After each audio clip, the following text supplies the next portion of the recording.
I'll start properly in a minute, but Kazi, I just wanted to say Mark Zuckerberg is actually obsessed with the first Roman Emperor, Augustus Caesar.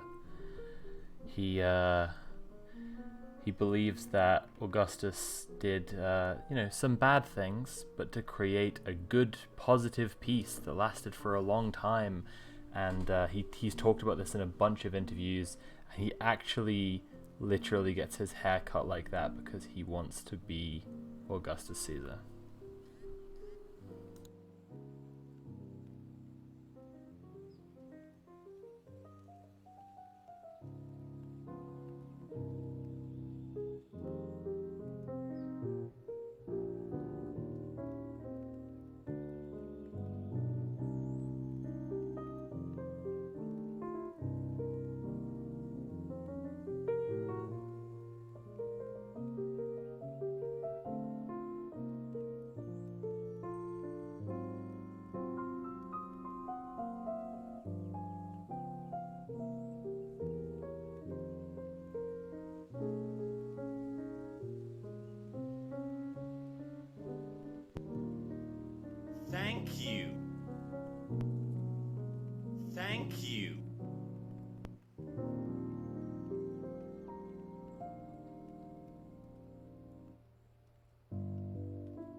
How is everybody doing? Welcome to my stream. Today we're going to be streaming a little bit of Valheim. I've put up a server and I've shared the thing within my pals Discord.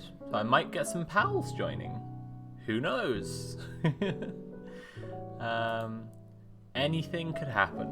This could just be Valheim, or it could be Palheim. How is everybody today? Are we good? How's everybody's days going? To learn to speak some words. I've been trying to write my script about the Matrix sequels all day. It's going pretty well. I've made a lot of progress. I have a little bit more I need to write later tonight, so I can't afford to do another monster 7-hour stream. But I am looking forward to streaming what I can. Think I'm going to go for a walk for health and listen to stream. That sounds really, really nice. Hope the writing goes well. Yeah, I really just know exactly what I need to say. That's fine. Thank you for the sub. Thank you. I really know exactly what I need to say, so that's fine as far as that goes. And what am I doing here? Right.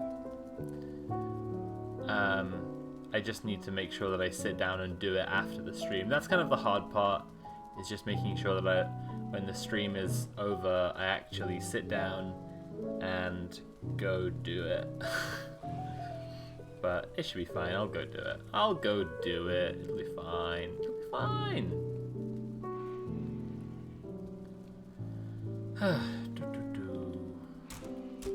Okay. I've left the lo-fi a bit loud, haven't I?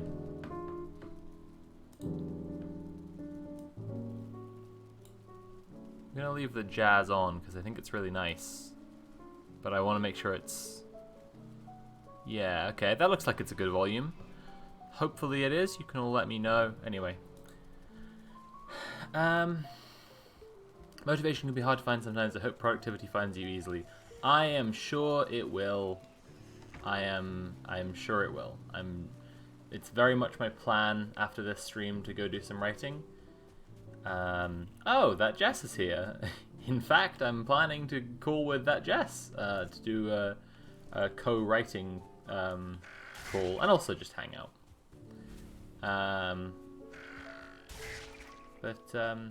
Yeah, you know, I'm sure I'll do it. I'm just kind of whining. So many bees. Yes. Yes. Oh. Completely fudged it.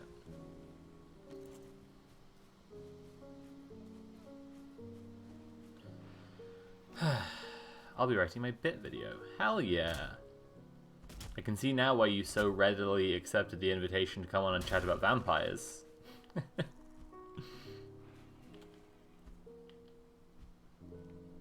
Why can't I get this stump? Speaking of Jess, Jess is the reason that this stump is here, instead of a tall, beautiful tree. Nature's most peaceful and marvelous creation. Instead of that, there's just these stumps, because Jess felled all my beautiful trees I planted and chopped them down right on my house.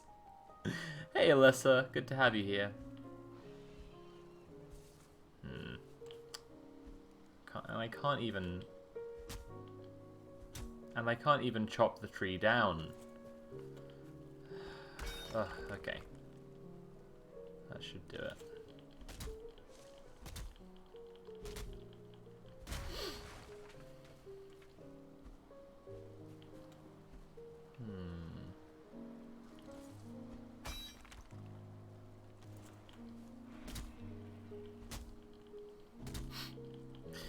It's true, Jess, you didn't plant the tree there. I planted it there to look nice and to have a nice tree next to my house.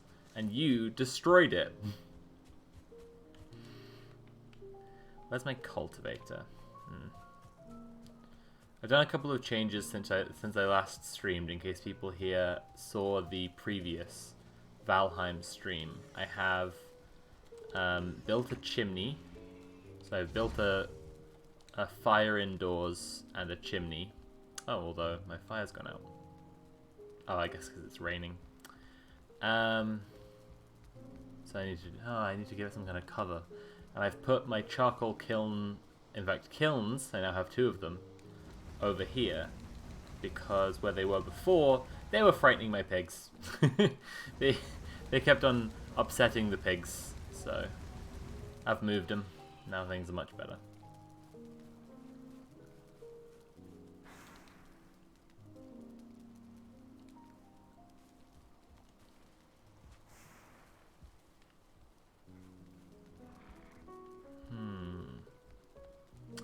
So that's problematic. How do I get this? Probably just covering it will be enough, I'd imagine. Alright, what do I want to do here? This boy, and then... Oh, do I not have enough wood? What's going on? Oh, thanks for the sub, Tony. Thank you. There we go, there's some wood. Thank you. If I remove this boy, and I stand up here, right up on my roof, and I give myself a nice little roof, so it's covering the fire up. Although maybe I'll make it a, yeah, kind of angled one, like that. Because it's where the smoke needs to be let out. Well, that's not right, is it? Fucking hell. There we go. Hey, there it is. It's back. Okay, that's good. I think I might delete some of these fires now. And just move things indoors or whatever. What's this? Deer trophy. Ugh. Ah! Always the trophies. Ah! Okay. Just go in my trophy box. There we go. Ugh. Okay. And I'm gonna see if I can fit a little cooking boy in there. Oh, I can. Perfect. That means I can just hang out indoors right by my fire. Put my feet directly in the flames. I'm sure that's a good plan. And wait for my meat to cook. Perfect. There we go. Okay, I was worried the meat wasn't gonna actually go to me. And now Jess is here. Hello? Hey Jess. Oh shit. You're live on stream right now. Oh, shoots. Heck. Frick. I didn't You're mean doing this on purpose, just to curse. Just cussing and using all this sailor talk as soon as you go live. It's very deliberate and I don't appreciate it. On my Christian family stream. I'm bringing down your channel from the inside. I'm trying to get you banned from Twitch for saying a naughty word. Right, then there'll be a gap in the market where you can swoop in. That's right. Although, to be honest, I'm not sure if I could resist cursing in my streams. So it would only be a matter of time before it was my own undoing. Right, you two would be cancelled. And then I would swoop in with my Christian family stream again. Only this time I would know not to invite you back on to say the devil's words. Yeah, that's a good call. Yeah, how are you, buddy? I'm good. I started playing Spider-Man Miles Morales today. How far through it are you? I just found out who the Tinkerer is. Ooh. Oh. Spooky. Oh, you're kind of at the turning point. where it goes from not being lib propaganda to where it is lib propaganda. Well, I don't know. Because the Spider-Man Miles Morales, The boy Spider-Man Miles Morales, yes. the Spider-Man Miles Morales, hasn't really. I mean, he's been defending Roxxon like the whole time. He hasn't really turned into not defending Roxxon. Right. I mean, yeah, he does just, and this is a point of the video that I just put out, Monster Man episode 2, interpreting superheroes as monsters. Like, it's very much the job of the superhero to just protect the status quo by default. And if anyone's challenging the status quo, then they gotta rush in to do something about it. I mean, that's exactly what happens in the game, isn't it? Yeah, It's exactly. just like, uh-oh, something's happening. Oh my god, my dead body is still here. What the fuck? What? Oh no. I didn't know that was a thing. That's so weird. Right, let me equip my where armor do you think again. these ghosts come from? I'm not sure that actually makes... I'm not sure that actually explains my issue. Well, where do you think that these skeletons and stuff come from? It's from people who die and then their body. Oh, there you go. There you go. That's what I mean. I don't think these guys have any ranged weapons. I'm just going to shoot them from a distance. Oh, it's going very well so far. That's good. Yeah, no, it's true. It's true. It doesn't really have a turning point. It's just that the, like, in terms of the main narrative, yeah, he definitely is just like, ooh, these protesters causing a problem the whole way through the game. But, Yeah, I mean, Yeah. it seems like maybe where I'm at in the story, maybe he's gonna realize that Roxxon is doing some bad stuff, and maybe they had a reason to be doing the stuff they're doing. yeah, I I don't know, mean... might happen. Might happen in the next mission I do. Spoilers, I guess. If you know, tell me if you don't want, but like, kinda, I guess. But like, it just doesn't make a difference, you know. Like, Yeah, it's, I didn't expect it to. like it's just, and I've already said this, so like I'm saying spoilers, but it's a little tongue in cheek because I also am very aware that I've already spoiled it all over my Twitter and everything. Like, it doesn't make the slightest lick of difference. Like, it's just, yeah,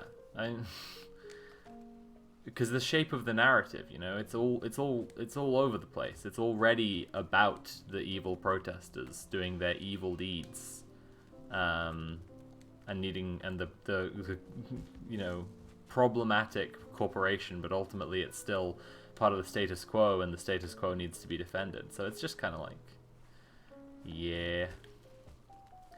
Yeah.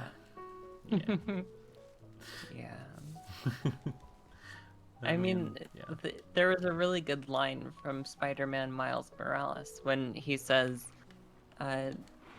Simon or whatever, I forget the CEO's name. Right. I thought you were everyone's friend or whatever their slogan is. Right. And he sounds like genuinely hurt. He's like, oh no, how could this happen? And that was sad. It's like, come on, dude, your uncle warned you about this. Right. Yeah, no, it's just a weird one, and I'm quite sad to see like so many people who, I'm not gonna say are nominally anti-capitalist or whatever, because I don't mean to just like insult people. I'm not trying to question people's like actual politics and intentions. You know, people who do label themselves anti-capitalists will go in to defend this game because it's like, no, my boy, the Spider's man, he can't be doing anything wrong. He can't be defending the corporation. And it's just like, sorry, he just is. Like, that's just what he's factually doing. The protesters show up and they're gonna blow up. Like, that's another thing. Like, the defense that I get from people when they're trying to argue, no, he's being good, is like, he's not. It's not that he's defending Roxxon. The protesters were just gonna do a really bad thing at the end, and it's like, Do you not understand that a story is written by human beings? Like, the protesters didn't have to be about to do a really bad thing. They could have not been about to do a really bad thing. I don't know.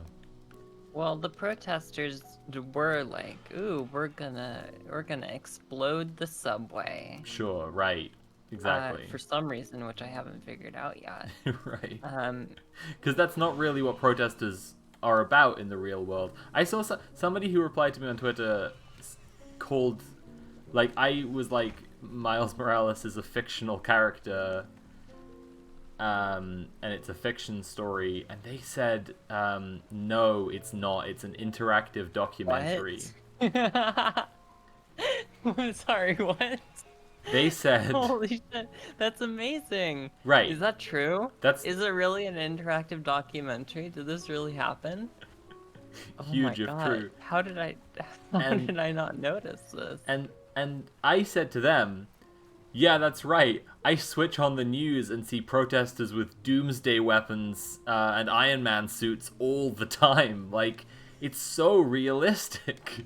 You know, it's like, sure, they're grappling with real world issues, but the way they're grappling with it is to paint protesters as these, like, high-tech, gadget-wielding megalomaniacs who are gonna blow up the city for no reason.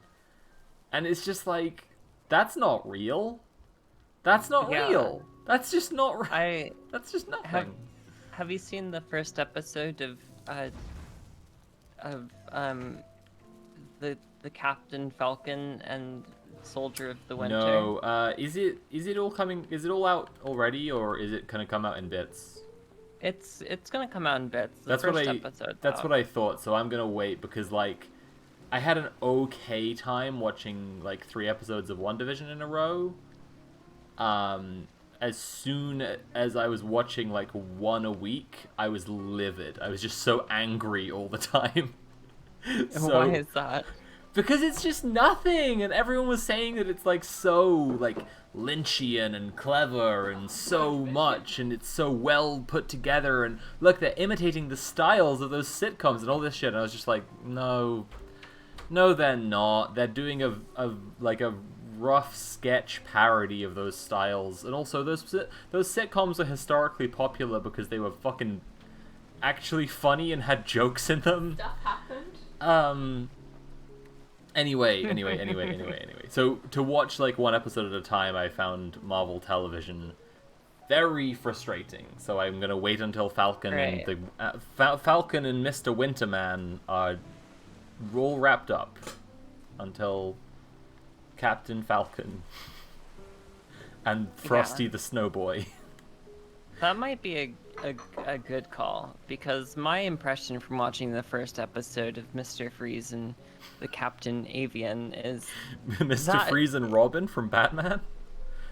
oh, shit, is that a Robin reference? Yeah, it's actually they finally gave Robin a show, but they've misnamed him as Falcon in this show for some reason. Oh shit. Well, I think it's part of the Sony Marvel rights dispute. I think they bought the rights to Robin, but they, the character, accident. but not the brand. So they can't use the name Robin, see? I see. It's kind of messy. Yeah, that makes sense. But my main impression from the show, the first episode, is just that it's going to be extremely frustrating to watch, and it's not going to be great. I ranted about it on Twitter. In what particular way? Episode. I don't mind spoilers at all. You go as deep dive as you want. Yeah. All right, well, get this. The villain that they seem to be setting up is communism. Is a terrorist organization. Oh no! Oh. That what's the ready? What you want to know? What their main goal is? Can I get in some guesses first? Can I get in some quick guesses? Yeah, give me a guess, and I'll guess I'd like some information. I'd like to ask a really important question. Sure. Are they a domestic terrorist organization, or are they? No. Oh, okay. Oh, so they're okay. They're international. That's thrown me off. Okay. Well, what I'd like to say is that, it's a white supremacist terrorist organization who are led by a cult of personality, obvious con man who's stoking up racial tensions within the petty bourgeois. But I don't think that's what they will have gone for. No, that's Captain America you're thinking of. So obviously it has to be like the opposite. I'll give you another piece of information. Okay. Their name is called the Flag Smashers. Oh, oh no, oh baby, oh my goodness, You excited to see where that could go, right? oh, ooh wee, oh, I'm Mr. Meeseeks right now. Look at me, I'm just going into a land of ooh wee. I'm just, oh baby. That's no good. That's no fucking good. I'm already so angry. Right, but what are they like? What could they be trying to do? What's their goal? Well, what it sounds like is that they are opposed to nationalism, the plague which just overtly dominated America for the last 5 years and made everyone's lives hell. Which you would think would be kind of a good goal. That Maybe. would be your inclination. My inclination, anyway, when I hear that name, the Flag Smashers. You're certainly on the right track. Here's a quote from the first episode. Do they perhaps want to make some sort of stateless society? Maybe they one, want a world maybe even one that has no money in it. Borders. Oh my goodness. Oh, and wow. Then the character goes on to say, so you can imagine that people are pretty pretty behind that. It's like, yeah. Because that's actually a good thing. Yeah, it fucking is. Just a quick interjection here to say that borders kill by design. That's their purpose. That's what they exist for. And if anyone disagrees with that, they're a foolish clown. A sort of infant clown. A clown baby. Walking around in those big old clown shoes. But like baby-sized clown shoes. And they go honk, honk, honk. And everyone laughs at you because you're a clown and a baby. Borders kill by design. That's what they're literally there for.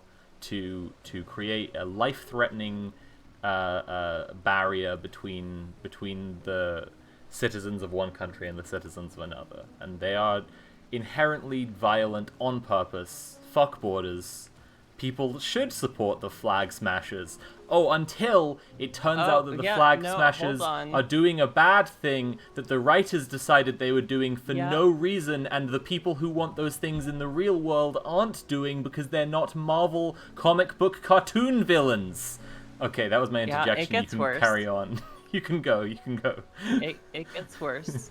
We're not done yet. So it does seem like the plot is going to end up being about the evil globalists first taking control of. So at the end, this is obviously spoilers for the first episode. At the end of the first episode, it's revealed that the U.S. government or whoever has decided to choose a new Captain America that isn't Captain Falcon. Oh, I see. So it seems well, to me like the Academy plot's gonna end up. Yeah, it seems to me like the plot's gonna be about these evil globalists, the Flag Smashers, taking control of the symbol of America, Captain America.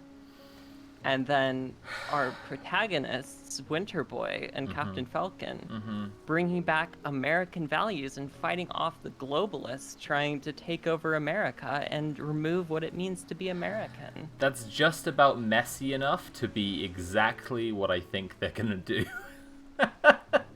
I can completely believe it. It's one of those things where this huge cognitive dissonance that you can only kind of get away with by not studying Nazis and not paying attention to what they say, and therefore having no knowledge of them, and therefore being completely complicit when they come around again.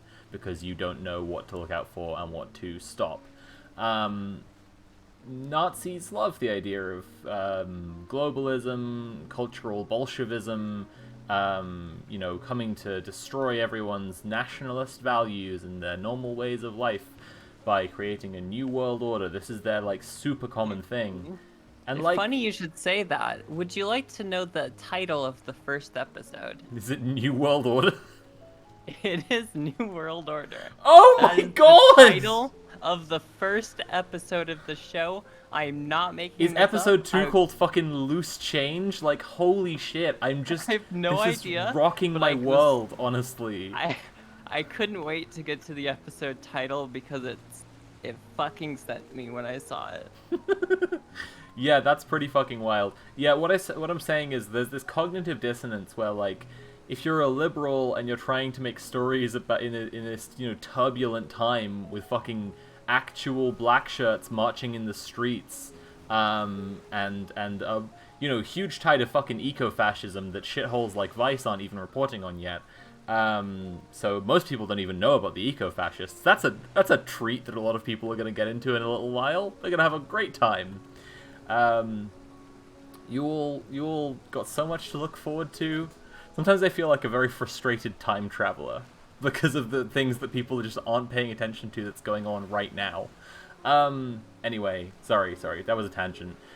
If you're a liberal and you're trying to write stories about this divided time, that's the word they use, you end up, like, replicating Nazi propaganda when you try to, like, both sides an issue of, like, those people who are opposed to borders and states. They're bad. Look, what's a way that they're bad? I'll come up with a conspiracy that they're part of. A sort of globalist conspiracy that's gonna what's it gonna do? Yeah, it's just like good job. You just, like, created a Nazi Captain America show. That's fantastic. I love it. I love it. Yeah. Good job. I mean, obviously only the first episode's out. Who knows where it could go? Oh, it could go anywhere. That's true. Yeah, I mean, it could get much worse. It could. Episode 2, Falcon starts by just opening up one of fucking Malthus's books and starts talking about overpopulation and which people need to be removed from the country to make room. Like, anything could happen. What a wild ride we're all in for. Jesus Christ. Honestly, fucking hell. Episode 2, 14 words. Episode 3, this is what Orwell warned us about. My god. But it's actually, the episode is about cancel culture and how the transgenders are trying to make you not believe in gender anymore. Sorry, not make you not believe in biology. That's the thing they say. Trying to deny the existence of sex. Yeah, right. Which, I mean, anyone who follows me on Twitter knows that's not what I do. I'm quite the reverse, honestly. Much too horny. People give me shit for it.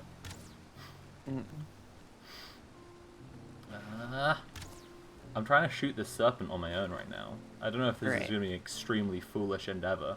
I think it might be. Yeah, so it's just amazing. Like, that doesn't even go into, like, the obvious, like, U.S. like military, like, propaganda attached to it. Oh god, I didn't even think of that. Yeah, good point. Like, I can't wait to see all that. I thought that was gonna be, like, the main thing that I would dislike about it, but oh boy, did they really distract from that. Right. Jesus Christ. Right. That's so annoying in the same, like, not even just, like, roughly the same franchise, but so literally the same franchise that did, well, like, Winter Soldier is the show that is the fucking, not show, film that does it, all the, like, anti-NSA stuff, and about how there's, like, a hyper-surveillance state inside, like, that's, extremely authoritarian surveillance state. Impinging on people's civil liberties. It wasn't perfect. It didn't cover things perfectly, but it was like, that was the movie where, like, Falcon got introduced and they and the movie's called Winter Soldier, but the show Falcon and Winter Soldier Oh dear. Yeah. What a frustrating time.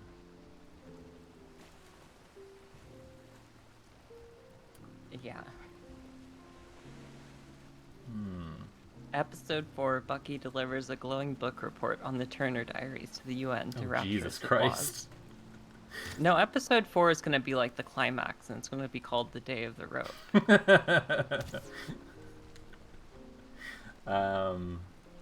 I feel like they could do. I feel like we're not using our brains right now, Jess. We're not thinking enough. Thinking enough with portals. Okay. What we Okay. need to be thinking about here is how you make punny titles. They need to be incredibly nationalist, yes, but they need to also be about superheroes, right? So one of them's definitely going to be American Dream. Mm-hmm. There you go. Yeah. I mean, you're getting there. Yeah. Right. I feel like something like On Falcon's Wings or something. Yeah, that's a good one. Right? That's the kind of thing I'm talking about. It's got to happen. This is what we're dealing with.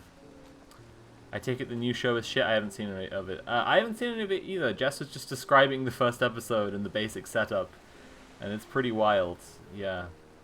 I'm pleased. I feel so like frustrated by these conversations I've been having about Miles Morales. It's very pleasing to be able to have a conversation with someone who like understands what the fuck I mean when I say Miles Morales is defending the evil corporation. It's just like, oh god.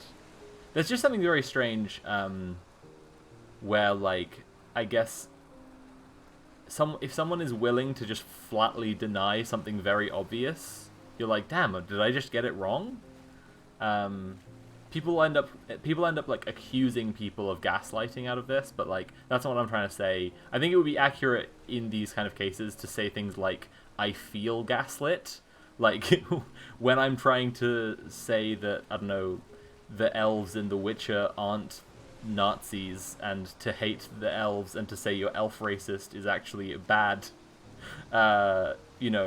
It's fair to say you feel gaslit. It wouldn't be fair for me to say someone who's opposing me there is abusing me or something, whatever like this. But it is a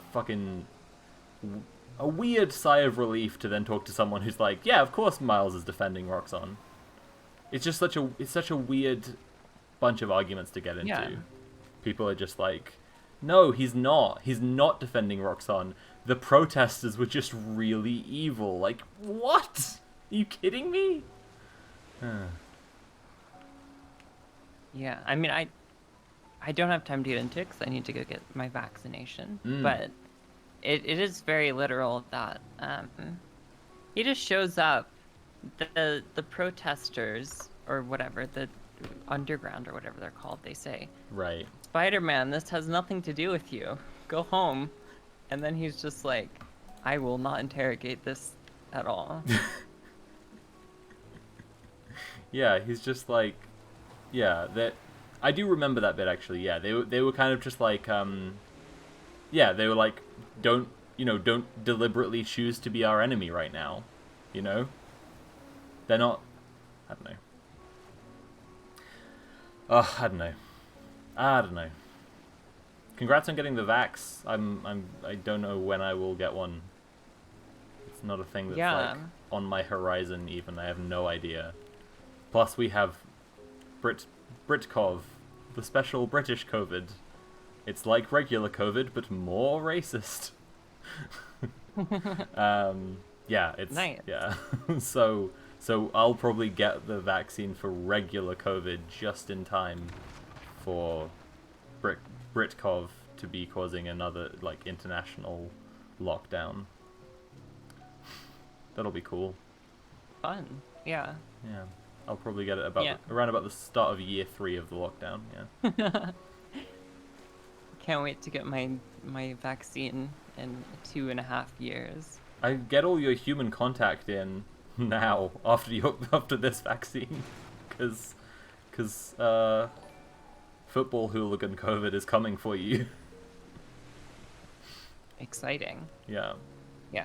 All right, I gotta get going. Okie dokie. Have a good one. It was nice chatting with you. Enjoy the vax. It looks like It looks like Jen. Jen is in here. Rad. I'll Well, go grab her in. yeah, she can sub in for me. I might be back if depending on how long it takes. Awesome. And it would be cool to have you on the server as well, like if you wanna. But obviously only if you wanna. Anyway, so. Yeah. Cool. Right. See you in Chat a bit. later. Bye bye. Later. Jen is here, but currently muted. I don't know if she will unmute. It might Hello. happen. It might not. Hello. Hey Jen, how's it going? I'm good. I'm good. I'm procrastinating. Technically me too, but also like I make money when I stream. People sub, wink. yeah. People cheer, wink. So it's also my job still. I just do also have this like big script I need to get more into.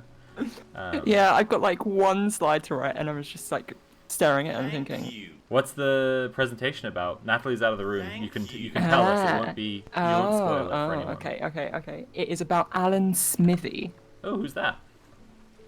Alan Smithy is the world's worst director. Interesting. I have. Okay, all right. I don't know if you know that I'm a big fan. Zack Snyder. No, that I'm a big fan of terrible movies in general, and not just the Room level of familiarity, but I know a lot of terrible directors. So what makes Alan Smithy so bad? Thank you. So Alan Smithy is the name that directors use when they want to disown a project. That's interesting. You will Yeah. almost certainly hear this anecdote, but in less detail because she won't remember, from Natalie when you give this presentation. Godfrey Ho, one of our favourite terrible directors, has worked under more than 40 pseudonyms. Wow, Yes. that's a lot of pseudonyms. If you get up Godfrey Ho on IMDb, you can see the list. Several of them are just like Godfrey Hall or Jeffrey Ho or things like this, and those are right. like now. There's an important cultural distinction to make, which is that as a Hong Kong director, that is a fairly normal thing because like people pick English names to like live under when they're communicating with English-speaking people, and that is a thing that's like largely culturally came out of Hong Kong being part of the British Empire for like 100 years. But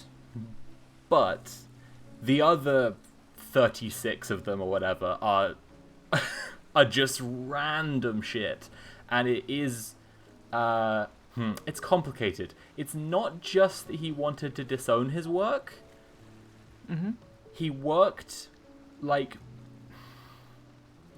So when you watch a Godfrey Ho film, the first thing that will strike you is that there is a huge amount of dubbing, like really egregious dubbing, like so fucking bad. Dubbing within the same language as originally filmed, or Well, so Thank the answer, and this is the worst possible answer if you think about it, is Thank you. sometimes. Because what would happen basically is that he would steal the footage of an already produced or an in production or whatever film, and sometimes films that have properly been released, like properly just other movies, and he would have people like have his actors dub over them to turn it into an entirely different story. like Power Rangers. Yeah, but like no, actually, you know what this is most like? This is like Dragon Ball the abridged series or Yu-Gi-Oh abridged series. That's what it's like. He would, but not parodying the thing. He just would fully create his own story entirely, and then he would shoot about like 10 scenes that would intersperse this footage with his own actors doing fight scenes. And the dubbing that they've added in implies that this is related in some way. Sometimes, and this is like a favorite trick of his, he would get two characters from the different narratives to call each other on the phone, so you know they exist in the same world, even though it's impossible to make them actually talk to each other in person. Okay. Yeah. So this is the part that Natalie won't be able to remember in the anecdote. If she's wrong, everyone scold me, that's fine. The reason he used 40 different pseudonyms is that he worked with a very jealous partner. And not partner as in romantic partner, but partner as in business partner. A jealous business partner. And he, while producing all these incredibly terrible, like, just shitty movies that were just stolen, his partner didn't want him to, like, work with anybody else. But he could produce a movie mostly just through him alone in a room editing for about 3 days. Yeah. Which for a studio, you know, makes a lot of money. So a bunch of different studios hired him, and that's why he had to work under so many names. So what's really precious about So Godfrey Ho... what you're saying is he did a lot of fraud. Well, yes. Both in the stealing of the footage and also in the lying about who he was. But what's absolutely precious about Godfrey Ho, and I really mean this, is that if you watch a handful of his movies that you know are his movies, like Ninja Terminator, Golden Ninja Warrior, what's it called? Five Finger Fist, I think that's one. Just like absolutely sounds like a porno title, but isn't. Is this a PG stream? Hang on a minute. If you watch a few of these movies, you realize that, like, you just deeply learn the extremely idiosyncratic style of Mr. Ho, who has been called by someone, apparently, the Hong Kong Steven Spielberg. I don't know who. Okay. You learn his style. And then what will happen, because he works under so many different names, is you'll be watching a totally... You're just watching another bad movie, if you're into watching bad movies. And you will just... Oh, fuck.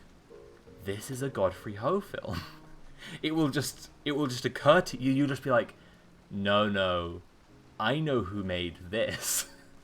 And then you look up the director, and it's like Raymond Chen, and you're like, let's find out if Raymond Chen is real. And then you go to IMDb and you look at his list of 40 pseudonyms, and Raymond Chen is there, and you're like, yes, I fucking knew it.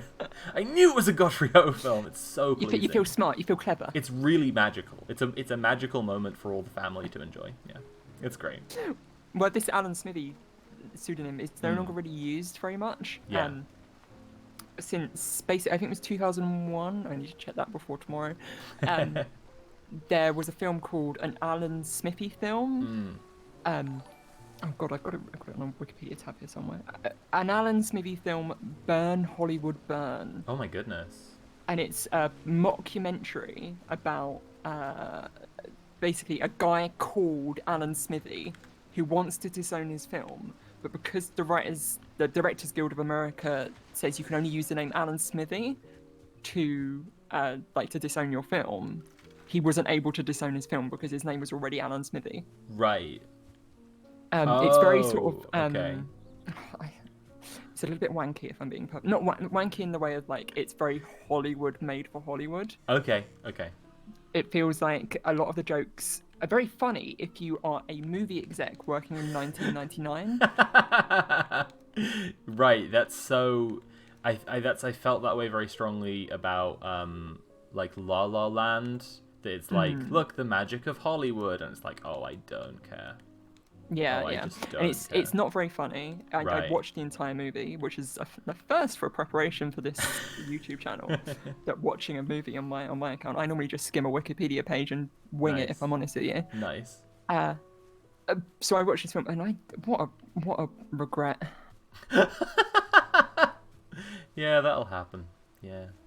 Because it wasn't a bad film in a good way. It was a bad film in a bit of a boring way. Yeah, that's how I feel about something like Transformers or whatever. I remember realizing that kind of distinction one time when somebody who I knew who just had bad taste wanted to watch Transformers, and I was like, oh no, that won't even be fun Eric for me. Idle off of the Monty Pythons. Interesting. They're not called the Monty Pythons, are they? They're just called Monty Python. It's got like Whoopi Goldberg in it, Sylvester Stallone, Jackie Chan. Right. Huh. It's like it's a weird cast as Right. well. Yeah, I can totally see that in what you've described about it kind of being in it being like Hollywood for Hollywood. That tracks for me, honestly. Yeah. It also says Coolio. I can't remember. I can't Coolio? remember. It's Coolio. Really? Yeah, Coolio. Yeah. He Doesn't plays like Coolio get a Thank mention you. in your like first episode of Thank Next Slide, you. please? I don't think so. Yeah, It was a maybe long not. time ago, if I'm being perfectly honest. Maybe with you. not. Maybe I can that's I can genuinely not remember what happened last episode fine. because memory is like a sieve. Yeah, it's all just a bit like every time they introduce a character, they like put like a description of like sort of some keywords about who they are, and it's just like movie producer, does Right. a lot of coke. Oh my god! All right. Yeah. All Cheats on right. his wife. And then the next one is like every single woman in the cast is like one of the words that describes her is feminist. Oh, Yeah. this movie has an agenda. Yeah. Watch out, ladies! The lads are fighting back. Yeah. Watch In out, fact, ladies! The well, lads have rubbed their brain cells together, and it's go time. Yeah. I mean, I Fucking know hell. you shouldn't expect good female writing in a film like this. Yeah. But basically every single character is either there solely as an accessory to a man, like literally as a sexual accessory to a man. Perfect. There was a scene where And one might of I the- add, me. there was a scene where one of the characters was giving another one a blowjob in a car kind of thing. Right. Um, Okay. or they were like shown as like gold diggers basically. Oh my god, Jesus. Yeah. Jesus. Apart from Whoopi Goldberg. Whoopi Goldberg was the only fully fledged female character in that cast. I would expect that from her. I feel like she has done some bad things, but mostly not bad things like a bad person. Like she's done some rubbish movies. She's burned down an orphanage. She's campaigned against the opening of a school. But if you've seen her interviewed, she is quite an interesting one and has a lot of interesting stuff to say. She actually collects gollywogs. I don't know if you know this. Yeah. Maybe. Yeah. Well, I know what Gollywog is, obviously. She collects old racist dolls, like, because she's fascinated by these like symbols of hate. And she was talking about them. It's super interesting. Yeah, it was a really interesting time. Sorry, that was a weird tangent. Anyway, so let me talk more about my favorite bad boy, Godfrey Ho. Do it. So here's one of my favorite moments from a Godfrey Ho film. They usually end. Here's are some style tips to help you pick out a Godfrey Ho film in case you're wondering and you're watching a bad movie and you're wondering. They usually end with a very gimmicky kung fu fight. There's something really gimmicky about the ending fight. Like in the first one I watched and truly loved, the two protagonists fight together against a guy who has like cymbals, like on a drum kit, attached to long ribbons that he throws, and they whip around the set like fucking UFOs. In another one, a guy just has like extendo arms, like fucking Inspector Gadget. But here's one of my favorite moments: is they're fighting a guy who his fighting style is the dog style. The dog style. And so he fights Okay, like... let me take a guess at what the dog style is, because that'll be a fun game.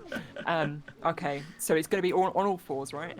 There's certainly some fighting on all fours that happens. What do dogs do? They I just bite died. people? Oh. He does them generally just like, it's just a choreographed fight, but he keeps on sort of alluding to the idea he thinks he's a dog. Okay. So Does he go catch a stick? It's not too over the top here, because that's another thing. Like, you have to bear in mind with just the generally weak production. It's just like they sort of introduce a concept, but they're not going to follow through on it. If you expect them to follow through on that concept, you are kidding yourself. But Oh God! Someone in chat just said, I remember this. Harvey Weinstein was in the Alan Smithy Oh film. god, that's horrid. He played a cop. Fucking hate that. Jesus Christ. He literally played a cop. Ugh. He has a major role in this film. It's gross. Yeah, horrid. Right. Sorry. They're fighting the guy. interrupted. They're fighting the guy. And they... So what happens is they grab at his nuts. And he looks down and he looks back up at the guy who's tried to grab at his nuts. And I'm trying to do an impression here because all the voices are completely ridiculous because of the dubbing. Like, they're always, all the time, the worst thing your ears have ever perceived. And he goes, "Ha ha! I haven't got any!" And then carries on fighting him.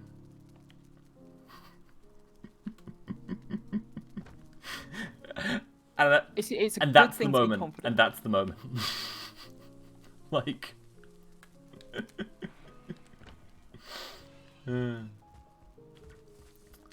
That's the kind of thing that will happen in a Godfrey Ho film. It's just Okay. magical every time. Okay.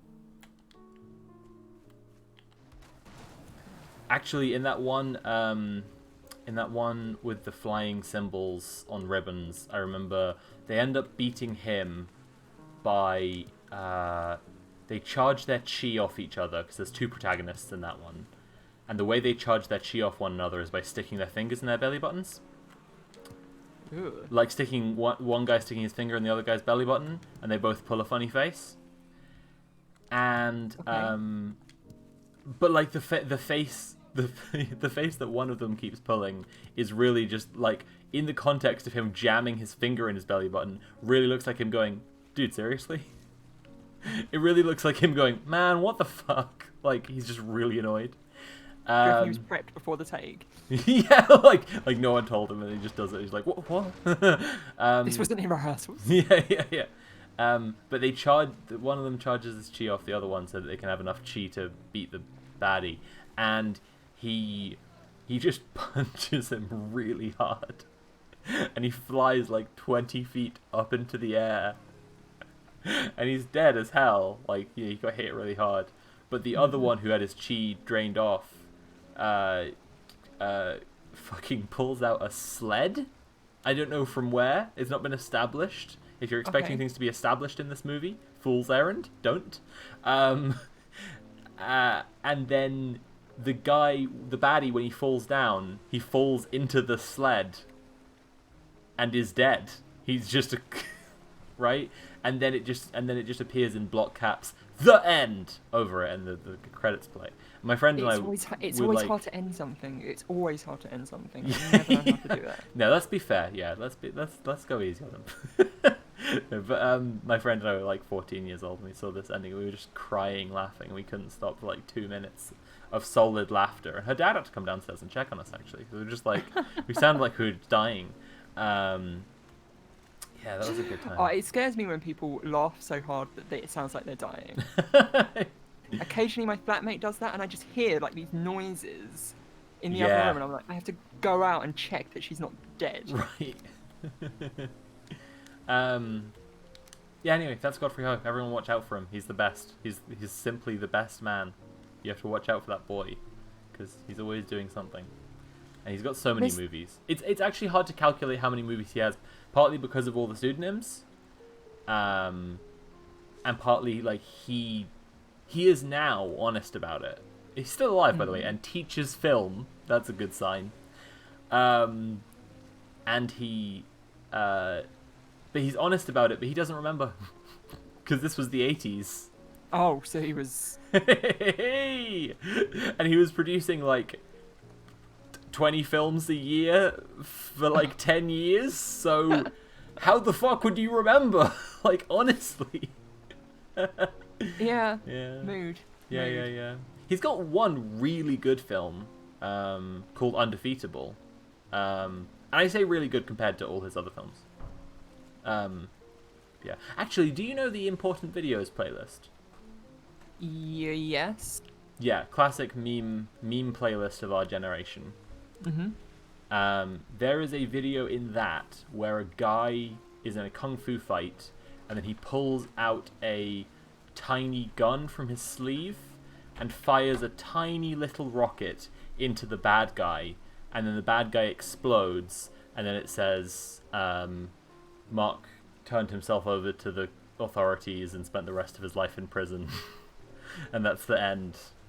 Do you know the video I'm talking about? I don't know the video you're talking about. I'm fucking wild. Quickly googling important videos because there are now a million of them. It's the end of a movie called Blood Debts. So if you put in YouTube Blood Debts ending, you'll definitely get it. Blood Debts ending. And okay. So Oh, I think I have seen this. yeah, you would have, because it's in the important videos playlist. But like the weird thing, right, is that this movie is an example of one that might be a Godfrey Ho film. And we can't confirm or deny that, but that actor, Richard Harrison, the guy with the blonde guy with the mustache, is in so many Godfrey Ho films as one of the actors who he films his own scenes to interject in the middle. Richard Harrison, by the way, said that working with Godfrey Ho made him feel dirty. That's like a quote from an interview with him. And he said that Godfrey Ho's only direction on set would be more acting. He would just yell it at people. I think he said at one time... I will say, this clip has fantastic mustaches. Yes! Yeah, no, that's also a running theme of Ho films. But yeah, if you look into the where it was made and who allegedly made it, it's not certain that Godfrey Ho is the culprit. But if you know Godfrey Ho films, everything about it is everything about Blood Debts is stylistically a Godfrey Ho film. So it could be. We just can't be quite sure, and that's the magic. That's the magic of Godfrey Ho, Anyway. Yeah. Yeah. So that's an example of one that we just don't know. We just can't know. Yeah. Nat's here, by the way, now. I do have the stream on unless Cool. Yeah, I can see her. I can see her behind you. Hi. Putting pizza in the oven. Hey. I had pizza for my food today. Oh, hell yeah. There you go. Yeah. It is a popular one. I just had a mozzarella. Natalie's just having a cheese pizza. Yeah. A mozzarella. See, now Jess is gone, we can get away with the anti-Italian racism. It's good. Oh, she won't. It's okay. She's got an appointment. Does that make Godfrey Ho a cryptid? After a fashion, I would say so. Yeah. Absolutely, yes. I think that's a very fair appraisal of Godfrey Ho. Yeah, I'm trying to think of some more fantastic stuff that's happened. There's one bit, I show this in my video about bad movies and about the culture of liking bad movies, where he has, I was saying before, right, that he has characters call each other up on the phone. In a movie called Ninja Dragon. Oh, what a name. Yes, which features a character called Dragon. So big disappointment right from the start. No dragons. Oh, just a guy called Dragon. Yeah, big letdown. Rubbish. Get my money back. My £1 from Poundland back. No, in a movie called Ninja Dragon, a phone call that connects the two plot lines to establish that these characters know each other and exist in the same world happens via a Garfield phone. As in, like, Garfield the cat? A novelty Garfield phone, where when you pick up the phone, Garfield's eyes open, and when you put it down, his eyes close. And it's painted like Garfield. Which is a sort of a relic of a bygone era now. It's not just a relic, it's actually a priceless collector's item. And I, and a lot of other people, have conjectured that Godfrey Ho was probably just showing off that he owns one. Oh, really? Yeah. Because the shots, like, in the scene really focus and linger on the Garfield phone, to let you know there's the Garfield phone. It's unmissable. Is this like Quentin Tarantino and Fate? Right. It's so much like that. Yeah. Do we still have the little shoe phone? Yeah, I got it upstairs. When we were doing the bad movies video, we did a bunch of skits where we filmed bad movie stuff in the style of Godfrey Ho, and so we ordered this high-heeled shoe phone, just like a red high heel, to do the same bit with, just like with a stupid novelty phone. You used to be able to get like you could plug them into the headphone jacks of like similar things to that, which you just plug into your mobile phone, but you can't really do that now because they don't have headphone jacks. Mine still does, so I could do it. I was right. Miffed off, and mine didn't have an headphone jack. Oh, do you have an iPhone now? I had to get new headphones. Right. Yeah.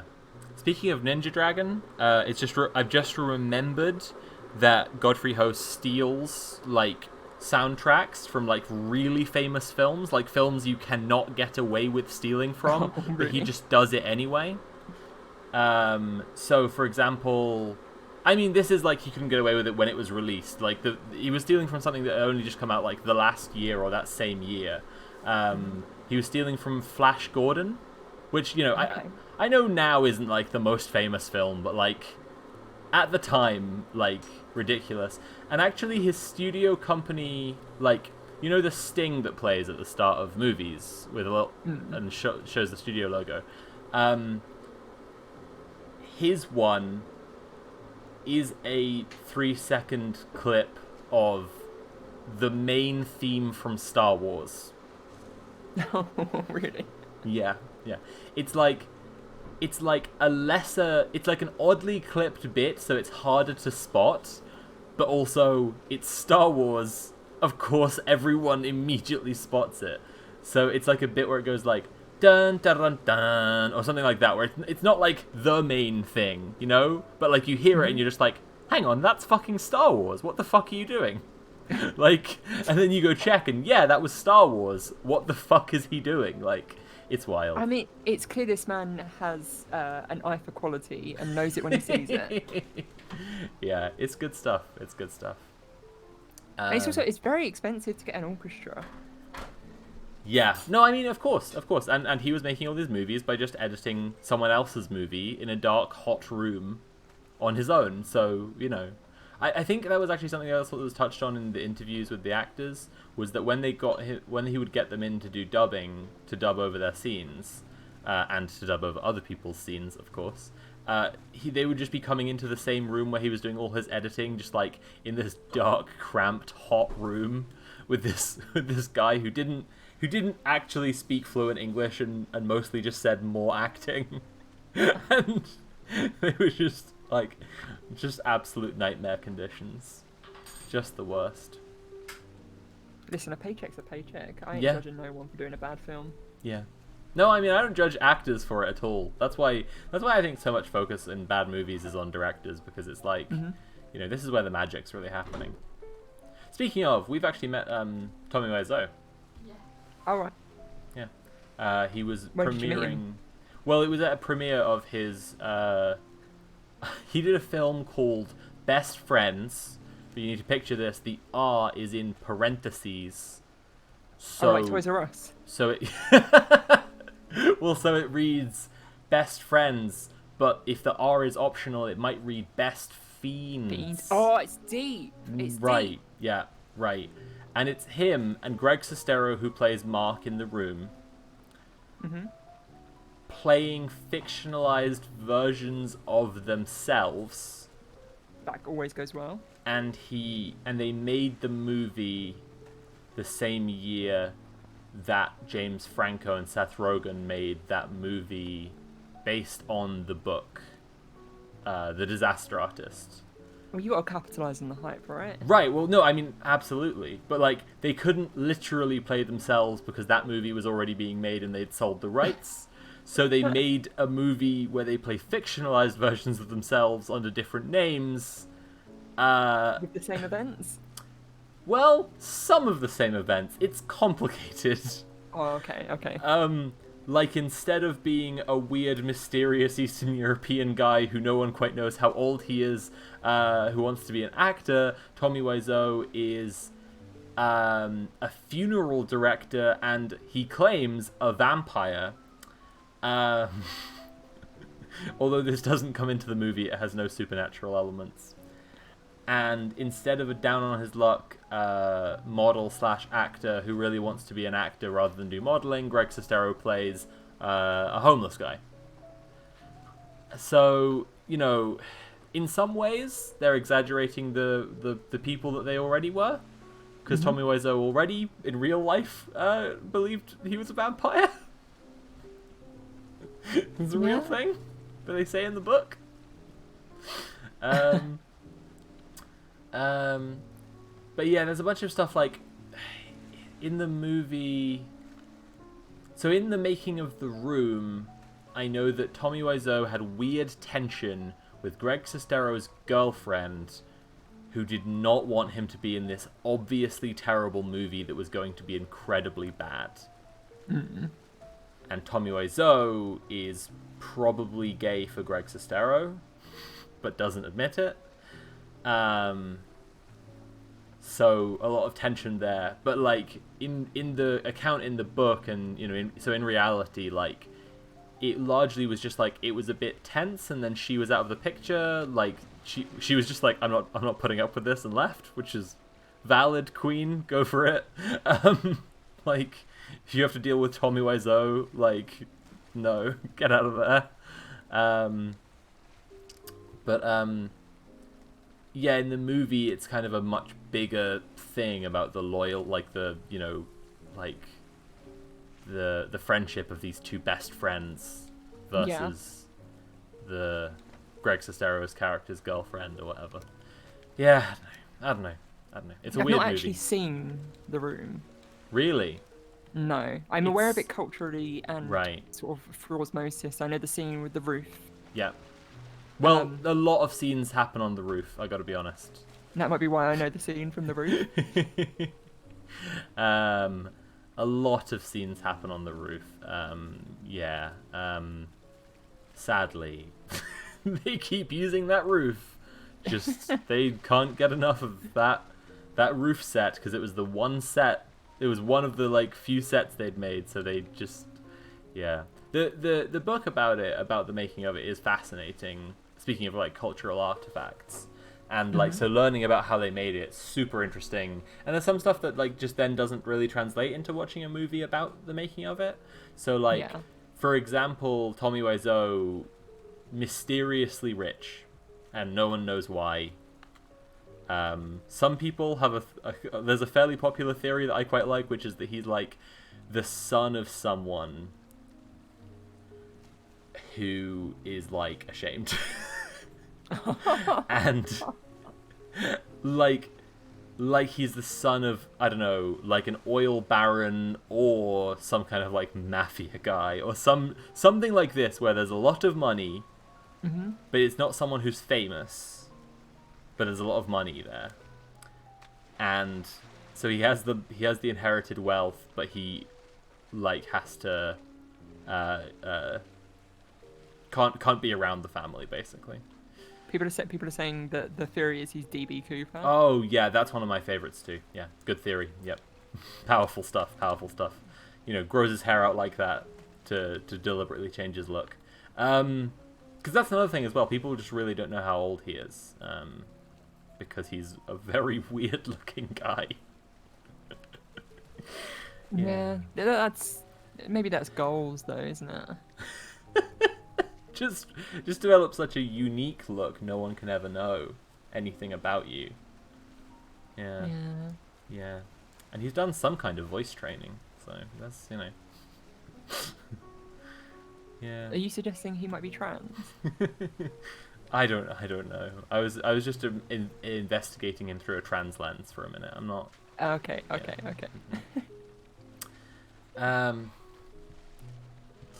He's obviously Rasputin.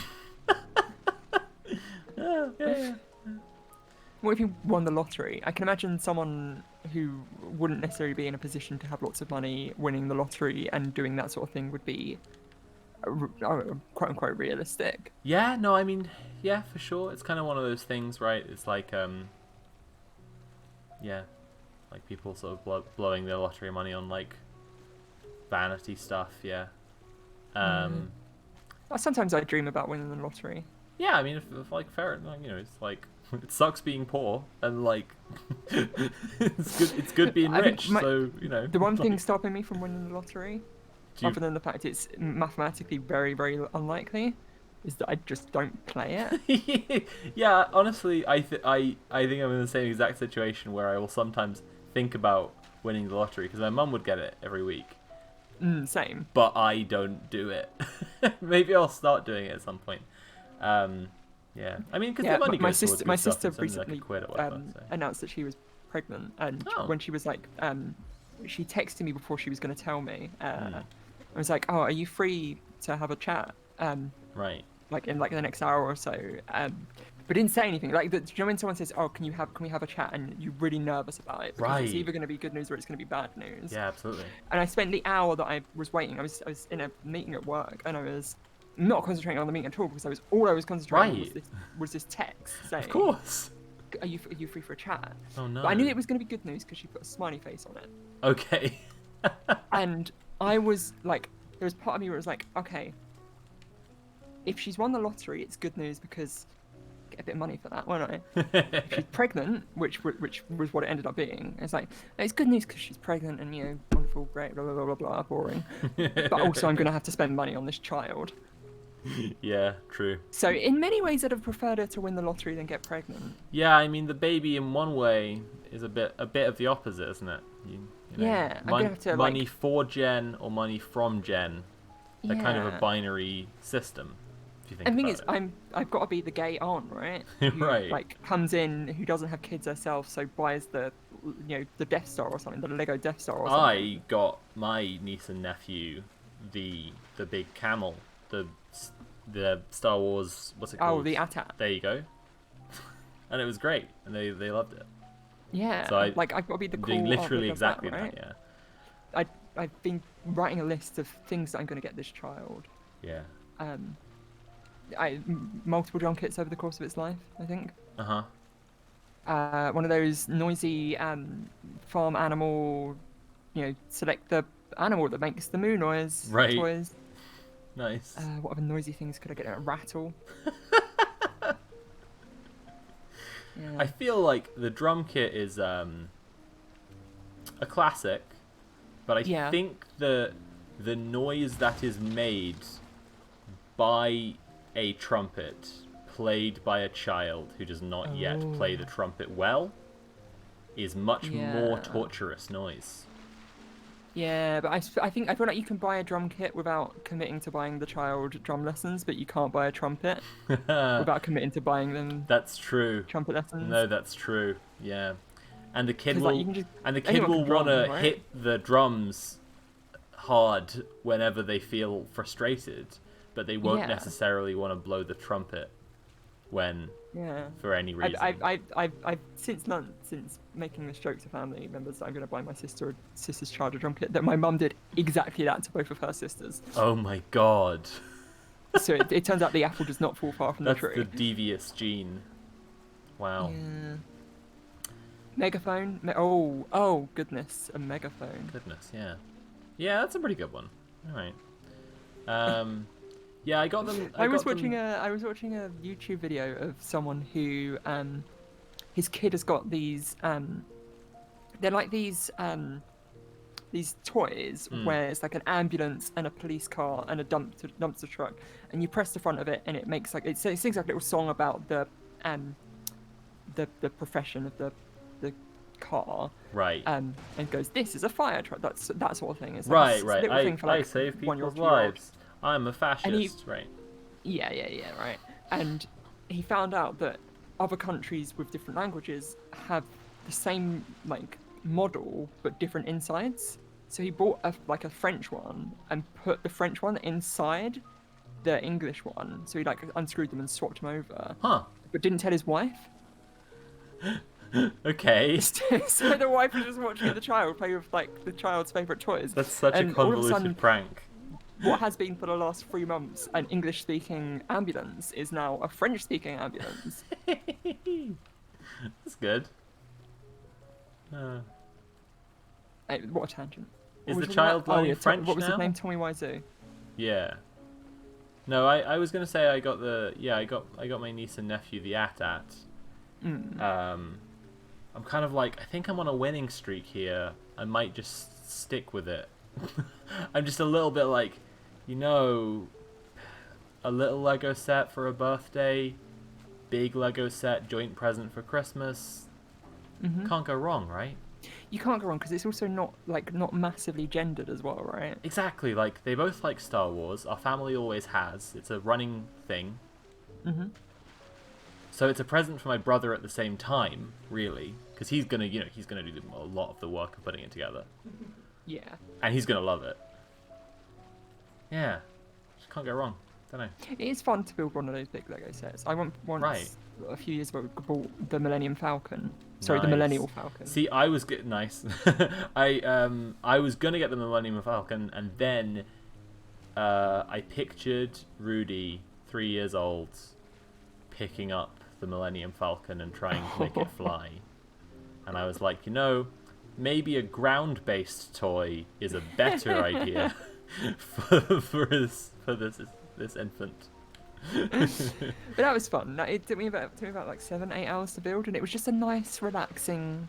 Because you can't really do. You can put on a podcast or a movie or something, but you can't really. You have to think about doing the thing. And so for those hours that you're building the set, all you're doing is thinking about that Yeah, that's building. fun. Yeah. No, yeah, Which absolutely. is sort of Completely agree. meditative almost. I have been doing these streams recently where I'm playing Vampire the Masquerade, and I've been discussing vampire media that I've been researching for my vampire video, and I got this set last week. This mini fighter. It's actually the Millennium Falcon, but it's a mini fighter, so it's very small compared to the guy. And it was just very relaxing to like put that together while chatting to start off the stream. It was good. It was a good way to begin, I think. And I obviously did the same thing, but with that Kylo Ren one when I did the charity stream.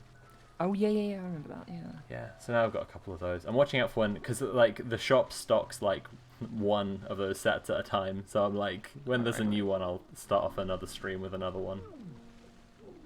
I didn't actually get to talk. I barely got to talk to you on the charity stream, and I remember you were on for one of like I the felt like night I was shifts. on loads. Well, yeah, like, which is good, and I really appreciate it. By the way, thank you so much for being on. Like, I know it's not nothing as a commitment. I've been on a lot of them, and I know it's not. Yeah. But yeah, I know you were on like one of the night crews for a bit, and then like I got up and you were gone within 10 seconds after I started streaming. I was like, no, I want to chat with Jen. No. That's so cold. I'm sorry. I wake up at sort of at the time I was waking up about 8 o'clock every day. R.I.P. And the night stream carried on till sort of 12 o'clock anyway. And, Right. like, they'd all been streaming for like 7-8 hours. They were going a bit mad. Yeah. Yeah, bless them. I think some of them did lose their minds a little bit. But it's fun to do that sometimes. It's fun. It's fun to do an all-nighter. Yeah, I mean, I was streamed for about 36 hours. Like, more. I mean, I obviously slept, but it was like, I don't know. I don't know if I've done the maths of it. I think it might be like closer to 40 hours, but I streamed for such a long time over that weekend. Yeah. It was a really That's wild. fantastic weekend. A really nice end to what had been quite a difficult year, I think. Well, yeah, because you've got like so much fucking shit like all the time. It's just so like, it's so like, especially with shitheads like J.K. Rowling. I was gonna gonna mention J.K. Rowling earlier actually because of Lego. I remember one of the big Lego sets I got as a kid was the Hogwarts train, and it's like, there's a classic childhood memory. Fucking devastated. Yeah, Joe, you can hop in. If you're in chat now, I'll grab you. Yeah, just shitheads like that. It's just like the drain on trans people's morale when like beloved figures, beloved celebrities just become absolute like rabid bigots. Like, not just, you know, it's tiring enough now when people come out and like defend J.K. Rowling and they say, "Oh, I don't see what she's done wrong," but like her herself, because like it's all she's couched in so dog whistles and exactly. So they not in jokes, don't in get jokes it. is But wrong like word, her but yeah. herself, like she is so aggressive and hateful. And winning awards for it. Fuck this country. Oh god. But yeah, like, you know, she's so aggressive and hateful, and it's just like, yeah, it really saps the morale. You know, it's just like, yeah. I don't know. I saw someone say something like, I love being trans. It's great waking up and finding out which celebrity hates me. And it sounds hyperbolic, but like in the case of someone like J.K. Rowling, it's legitimately like, so which celebrity hates me, like actually like hatefully hates. It's horrible. Yeah. I think I have actually tweeted that before. I don't know whether I am the person you're thinking of. I have also tweeted Maybe that, they were ripping off your tweet. Well, it's also, I know it's not it wasn't particularly. you. It's, the frustrating thing is it's not actually a particularly clever or unique tweet, which is depressing, really, because multiple people are having the same thought, which means it Yeah. isn't a clever thing to think of. Sad. Yeah, well, sad that I it's think just Joe's so sitting there waiting to get moved in now. easily. Yeah, I'll grab her in a sec. I just gotta crash this boat. Right. Oh, it's all the way over. Oh, look at. Oh, it's back up. Yeah. And now to talk about British transphobia with us is Joe as well. Hooray! Now we can all talk about Hiya. TERFs. Yay! Well, my favourite topic. Yay! Yay! We don't have to talk about TERFs. No, I mean, I don't mind. Yeah. All three of us sit in silence thinking, oh god. Yeah, it's just, it's not fun. But no, I mean, I was only saying it because Jen was saying, you know, it was a definite pick me up at the end of last year to have that stream. And things, it wasn't just the rampant transphobia of 2020. Oh, which so was yeah, of difficult. course, so much. It was stuff. on top of what was already a traumatic cultural experience of a global pandemic. Yes. A once every 100 years global pandemic, exacerbated by an even worse, worldwide response to it. Right. Like, you have that stress that everybody is feeling, and then on top of that you have this extra stress of also everybody wants to make it so that you no longer exist. Yep. It's let's move from this, I think, because I think it could just depress us. I think it is possible. I am playing objectively too much of this game. Oh, that's fun. Objectively too much. Yeah. It's a good. I have full troll armor now. It's great. Oh, nice. I'm sneaky. You've killed enough Sneaky trolls. snake. Yeah. Does troll armor give you sneaking? Gives you stealth bonus. Yeah. Oh, okay. And now I'm dumping all my stuff that I don't need to bring onto your server into a cart. Cool. Good Before I move. hop on over. It's basically so I've not played this. It's basically what Minecraft but for Swedish people, right? Essentially, yeah. It's Viking Minecraft, yeah. It's kind of like a cross between Minecraft and Terraria, I'd say. I haven't played enough 3D. Terraria to definitely verify that, but I can see why. Yeah, I can kind of see that. It's like it's got the like progression and the bosses and the like combat system Okay. more like I do know. Terraria. I do know you can piss people off who play Terraria. Like the Terraria fans, you can piss them off by saying it's just Minecraft but 2D. Oh yeah, that if you're talking to 15-year-old me, I would be raging right now. I was a big Terraria fan. It does. That does just make me want to call it 2D Minecraft though. Jen's natural trolling comes out. Can't believe this. The trolling gene re-emerges. Yeah. Do you know what it is? There is something in me that makes me want to do something mildly inconvenient. No, mildly inconvenient actually makes it sound worse than what I think that I want to do. It's Right. I think I'm just a bully, you know. Oh no. So, Uh, what did you do with my stuff that you got back? It's all my house. Whereabouts in your house? Well, by the cooking area?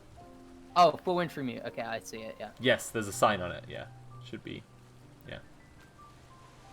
Oh, Philosopher says, anyone else watching the Icelandic volcano eruption? Oh shit. And I didn't know that was a thing. Yeah, someone did like a drone shot of like they literally flew a drone through the volcano. Oh, it was damn. really really cool. Oh. I am gonna go watch that in a minute. I'm gonna sail my boat home, and then I'm gonna put that on the stream, and we can all watch that together. Hell yeah, that sounds awesome. Upgrading all my Yeah. sneaky. I mean, sneaky it surprised gear. when I watched it. I was like, oh, this is like, how did this drone not die? Hmm. Because drones aren't particularly. All of the drones that I've ever messed about with have all been so flimsy. Right. Okay, disclaimer: I have destroyed at least 3 drones. Oh, that's too many drones to have destroyed. That's a Because lot they're of really drones. hard. They're really hard to control. Maybe the more expensive ones are easier to control. But like, if you're spending like 30 quid on a drone or something, they have like no stabilization or anything. That makes sense. Tony says, other stream ideas, 24 hours of Tom Savini videos. Tony's. One of us has got the brains going on right now. That's... Oh, hello. I don't suppose you have any. Oh, I found some fine wood. Excellent. Oh, also, yeah, that big ship stuck in the Suez Canal. Oh, they've got its knob stuck. Oh, I saw about that. Yeah. Basically, it's gotten stuck because It's got its knob they stuck. basically they basically It tried to fuck the shore, and now its knob Yeah. is stuck. they Let's drew a just be penis real on the here. GPS. Its knob is stuck in the shore. Oh, Leather it's the sort of thing I would scraps. do, right? It's the sort of thing like, oh, I'm gonna draw a penis on my GPS and accidentally crash a ship into the Suez Canal. I saw A data classic from... Gen move. I saw like shipping tracking data from when it happened, so you can get a sort of bird's eye view, just watching all the dots try to move through the canal, and then go, oop, no, that's not happening. Nope. Like it's a bit tragic. Oh, bless. And apparently, it's costing people millions of dollars. It will inflate the price of oil in America, I believe. Oh well, I don't drive, and also I don't live in America. Yes, So- but That sounds like an America problem. That's it.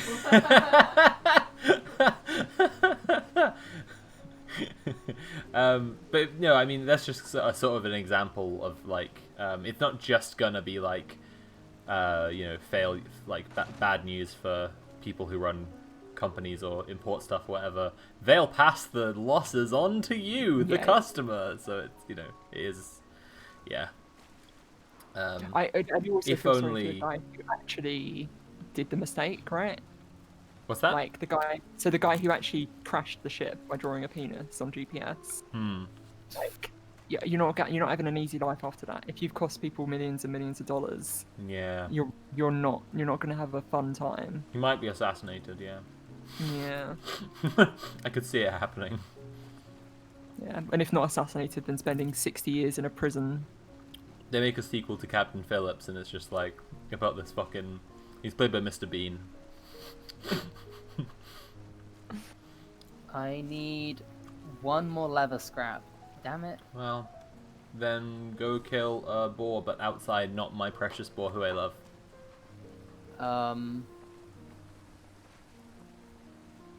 What's that? Okay. This won't be a funny prank. I will get very upset, and I mean it. Oh, Joe's gone and done a gen. I killed one boar. There's one left. I decided not to kill the last one because I realized it was the last one. Joe, legitimately, what the fuck? You can't only leave one. Now they can't reproduce. You've just like Joe, legitimately, what the fuck? I'm sorry. I'm actually quite upset. Oh no. Like, I was mildly annoyed about Jess cutting down the trees I made because I like how the trees look, but that's my boars? What the fuck? I'm so I sorry. guess Joe is buddy, going on what a the boar fuck? hunt. That's not cool. I'm sorry. Mm, There should be some swimming around in the water, right? There I'm usually are. annoyed. Mm. Ah, Oh baby. oh, baby. I guess what we're doing on this stream is getting me some replacement boars, because that's fucked up what you just did. We're going on a boar hunt. We're gonna catch the big one. We're gonna catch a big one. We're not scared. I'm scared of Sophie right now. I'm just annoyed. I'm not you know. And hey, I've got to keep a cool collected face on for the stream anyway. So if I was furious, I just wouldn't let you know. I'd let you know in private later. Imagine that. Imagine that. That would be fun. That would be a funny time. All right, I'm gonna dock this ship and then I hate it here. Yeah, well, at least no one killed your pets. Woof. I'm gonna all right, Pete Buttigieg. Let's. I'm gonna dock this ship, and then we're gonna watch the drone footage because that sounds sick as hell. Let me see if I can find the drone footage. I'll Thank find you. it and give it to You you, put the rather link than you in the try and search for it. Thank you. Volcano drone footage. What do you know? That's okay. Do we want to see ITV News? Do we want to see The Sun? No. Do we want to see The Independent? Fuck the sun. No. Where's the actual source of this? Is this it? Drone Cobra Post? No. I think it might be this one.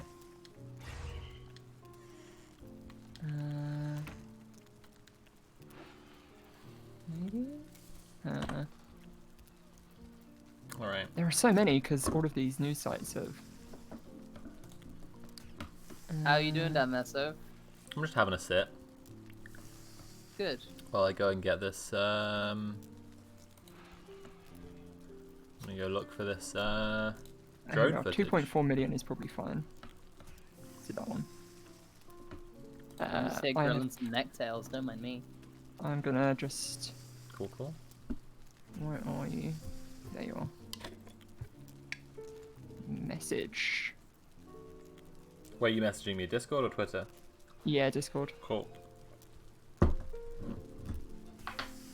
Gamer Gen. Alright. What's the plan other than hunting down new boars? First of all, hunting down new boar. Well, first of all, watch this drone footage. Okay, perfect. I Wait, should I tab out? don't know. You can do what you like. We're all on this stream. We're all gonna watch this drone footage. Okay, hang on. Was this the new? Oh so wow, this that the is new some stuff? lava. Oh, that's also from 2015. That is completely the wrong video. Oh, piss. Exploding. Oh, hang on. It's another video of drone flying over. All right, hang on. Why is it so hard to find drone footage of somebody?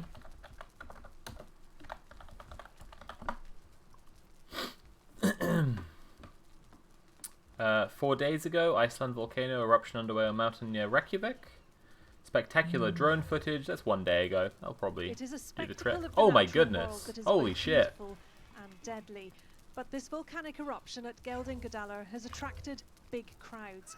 It's a tiny volcano. Look how by close those Icelandic people are to the standards, lava. but close enough to Reykjavik to tempt I mean, hundreds to that's make a an wow. accident waiting see to for happen, isn't it? themselves the lava flow. Oh, I want to touch the it. eruption follows 53,000 I mean, earthquakes in the region. you in the past emphatically month. don't want to Oh. touch it. Some have come to Forbidden study it. Fanta. This is very exciting Please don't for touch us the because we have volcano. been here since a bit more than 2 weeks. So we came really. Oof. Sweeping drone footage. Oh, they're cooking breakfast on the. Oh no, they're not. Oh, too late. Oh my goodness. Hang on, let's watch that again. They're cooking breakfast? No. No, they're not. No. No more breakfast. R.I.P. and Pie's breakfast. Oof. I don't So- think I'd want to be that close to a I volcano. I think because of the ward, I can't open these doors. Yeah, I've trapped you to stop you doing any more harm. Oh, okay. Well, Should have thought of that before you murdered some pigs. We're just watching volcanoes. We'll be back in a minute.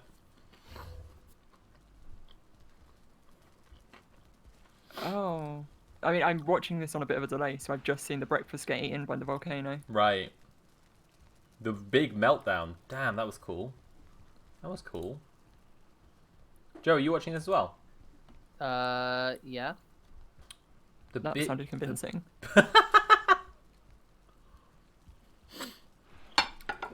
Yeah, that was awesome. That is, those people on those bikes are way too close. Right. they are having lava flying on top of them.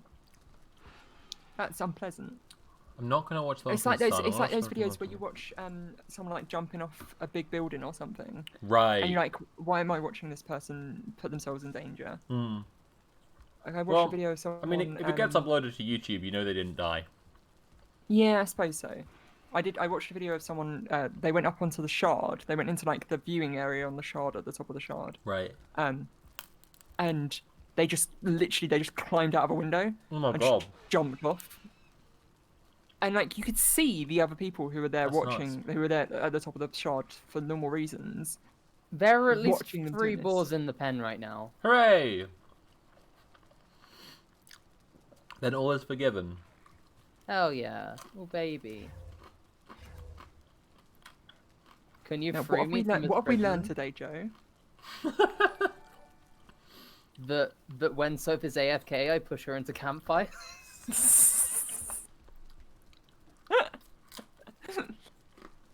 What we're doing on the stream right now is watching Volcano.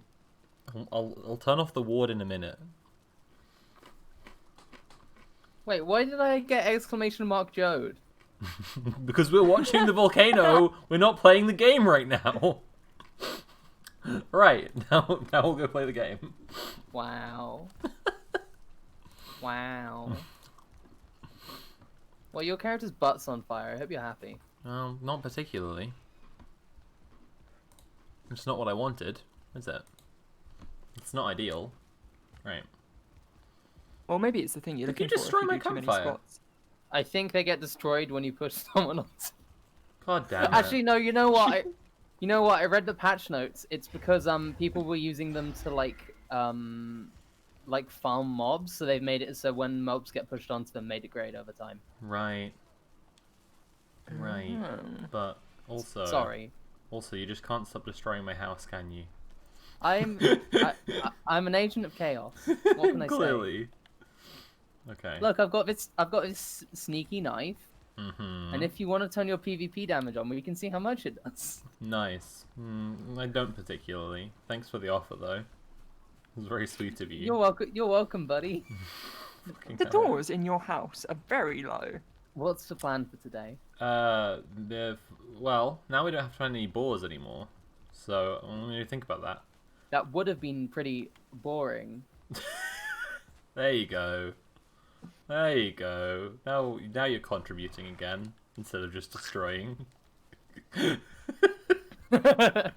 Alright, well now I gotta get some rocks, so I can rebuild my campfire under where you destroyed it. That's the priority number 1. Let's see if I can sneak up on a neck and see how much damage this does. And then,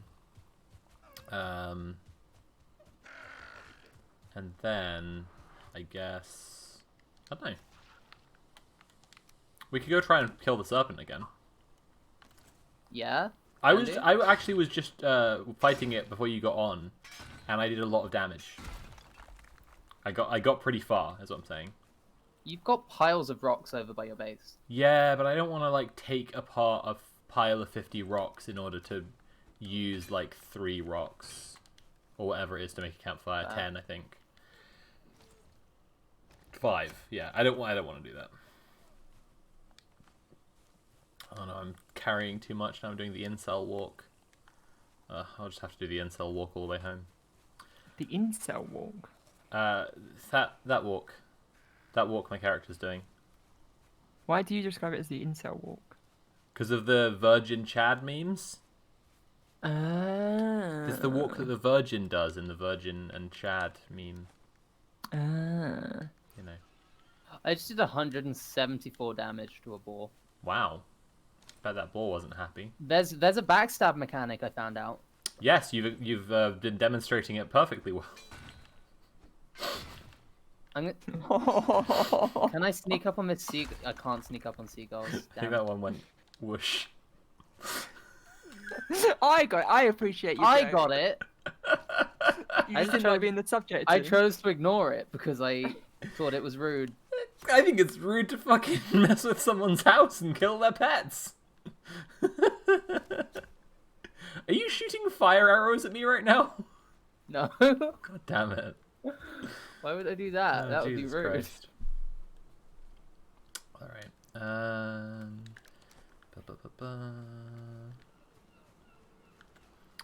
Yeah, I guess we'll go try and kill the serpent. That's a good thing to do.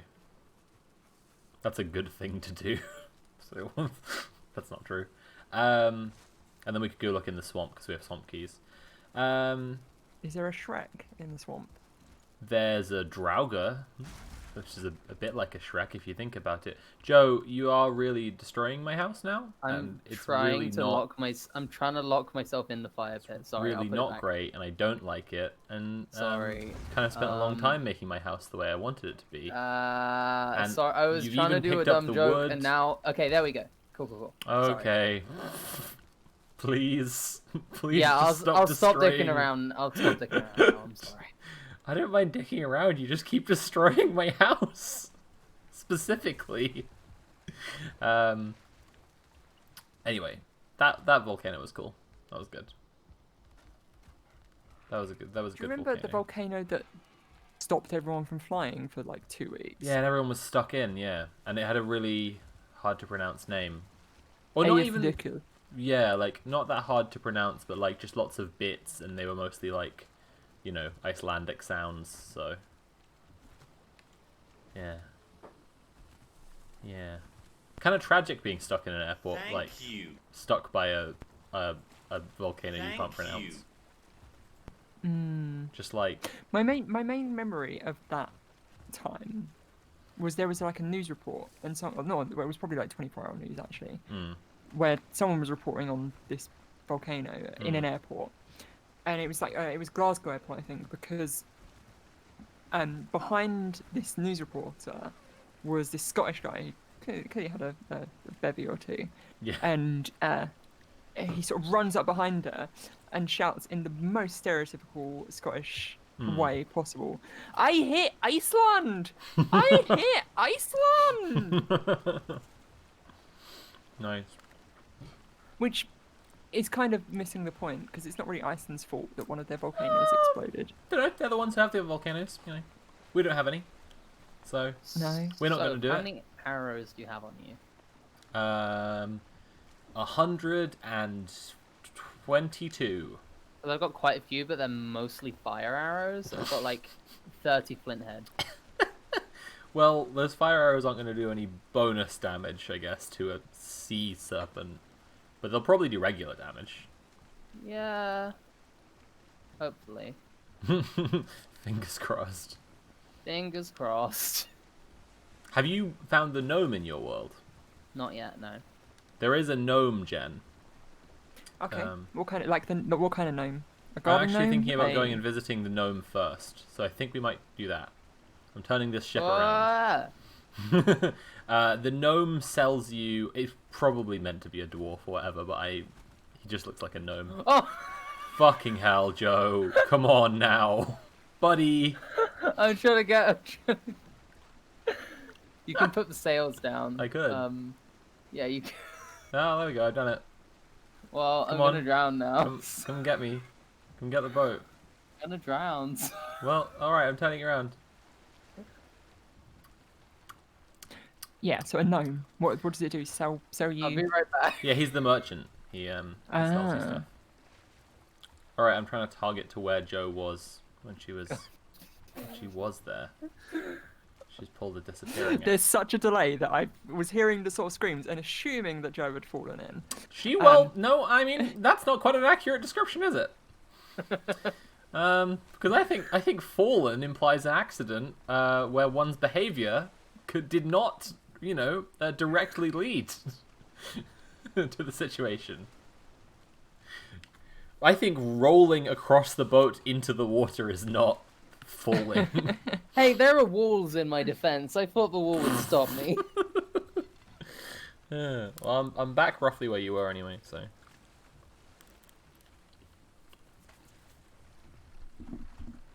Yeah, I my just mum logged into my collects single player gnomes. world like an idiot. Anyway, the gnome is he's just the merchant character, so you can buy some stuff off him. Yeah, my mum collects gnomes. The more I talk about my mum, the more I realise that she's a bit weird. She sounds great. So she collects. Not only does she collect gnomes, it's also a really easy present to get her. Like every Christmas, every birthday, you get her a gnome. Yeah, that's handy. Her favorite brand is a brand called Woodland Wolf, which I don't Cool make what? anymore, so it's Cool actually what, quite hard sorry? to get them now. Woodland Wolf. Aw. Interesting. And yeah, it's quite hard to get now. So Wolf. if you want to get one, it's like 30 quid. They used to be like £7 for a Woodland Wolf. And now they're a premium. My They're- brain they're is so collector's meme items. poisoned. And like her entire garden is covered in gnomes. That sounds great. And also the inside of her house is covered in gnomes. Huh. That sounds less great. I'm not as into that. She also Yeah, has a that bit does of sound gnome- terrifying. Yeah, if I'm being Yeah. honest, much less into the inside of the house. Yeah.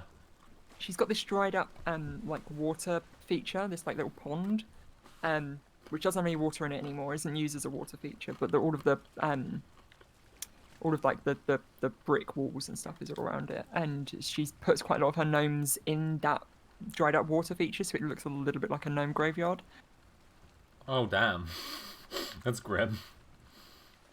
I might tweet a picture of it because last time I was there, I took a picture of her gnomes. If you tweet a picture of it, I'll definitely get I'll get it up on stream so everyone, so nobody misses out on these gnomes. I'll tweet a picture of it with no context, so none of my followers actually know what the fuck is going on. I find that's the best way to tweet personally.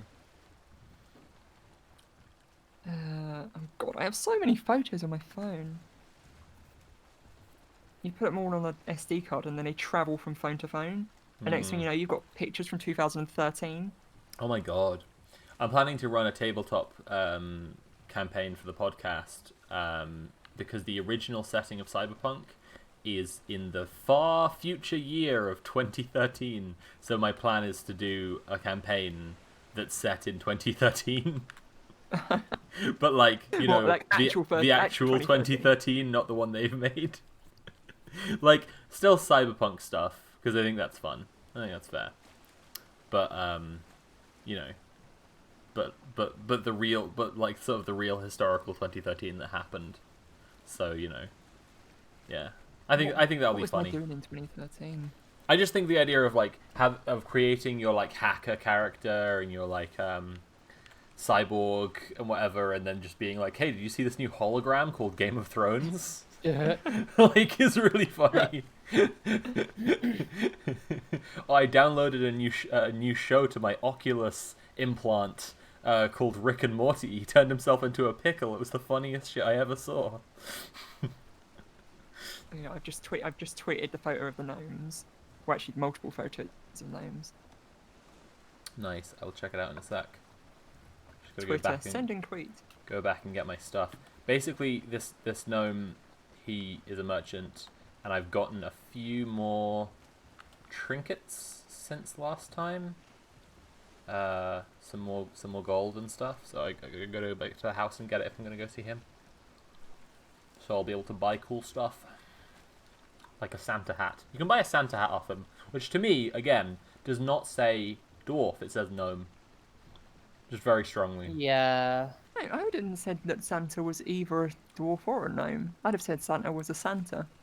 I think the kind of fantasy world that Santa lives in is Is the dwarf. one that gnomes live in more than dwarves. Like, I in dunno, I Santa's dunno. fantasy worlds, elves are little children like small people who make toys. You know? Yeah. That's the angle I'm coming Yeah. from, right? Whereas Well, in as the opposed Christmas to analog like to, in Yeah. the Christmas analog in World of Warcraft, Hmm. Great Father Winter is a Wait, my dwarf dad's in the slave. game? Wow. What? Oh, I forgot your name was Winter. Congrats on your new show with the Falcon. Yeah. Do you have a metal arm, Joe? I can do. For the right fee. Name your price. Name your price. I'll pay it. I feel like as long as it doesn't come at any cost to yourself, having the metal arm is pretty good, right? It's like, you know, having like a cyborg arm. Depends on the features of the arm. Well, it's You a want at cyborg least arm, you a real at least strong want one. the fingers to have different attachments, right? You want like your index finger to be a light and like your middle See, finger to be a pair of scissors. Now, Jen, this is where we're definitely differing. You're describing like a go-go gadget arm, Yeah. and I do no. I definitely want just much more straightforward. It's an arm. It's really strong. Cyborg arm. I'm not looking for my arm to have apps. You can have like a heater function and like a vibration function. Oh, vibration. Okay, now, all right, you're selling me. No, actually, you know what? I'm coming around. Your index, your pinky finger would be like your USB charging. Yeah, I can see that. Joe, please don't crash my ship. What other things do I have on? Actually, no, I don't think I'd put my scissors in the thing. I'd have two scissors be different parts of this. Two fingers have two different parts of the scissors. So that you could snip them together like a scissor. All right, yeah, I can see that. Yeah, with your fingers. Yeah, okay. Like Edward It Scissorhands. wouldn't be like. Yeah, I guess because he just has Yeah, blades for well- hands. Well, no, he actually Yeah, does he have just some scissors. Yeah, doesn't he have scissors Some of- on the end of his fingers? Some of them are scissors as opposed to just blades. That was the original thing I was sort of picturing. But Hmm. actually, no, I think it would be cooler to have two fingers which were part of the scissors, because then you could also have the other attachments on the fingers as well. Right. So you're freeing up an attachment for your fingers. Interesting. Yeah, I'm coming around a lot on Swiss Army now. Swiss arm. Swiss Arm. Swiss Yeah, Arm. Swiss Arm. That's it. Isn't it? E? You've really sold me a lot more on Swiss Arm.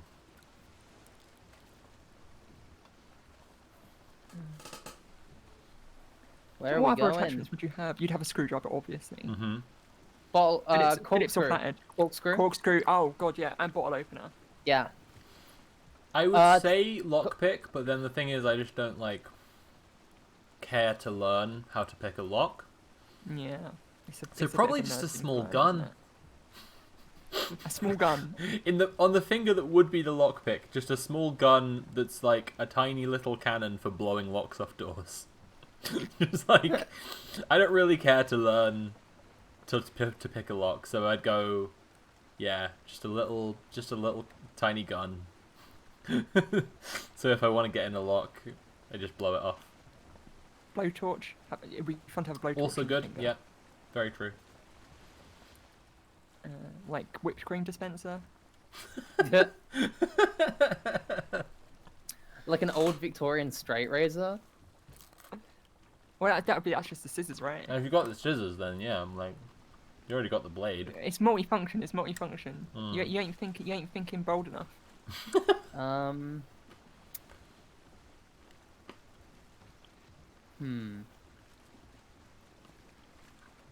Like an electronic thermometer.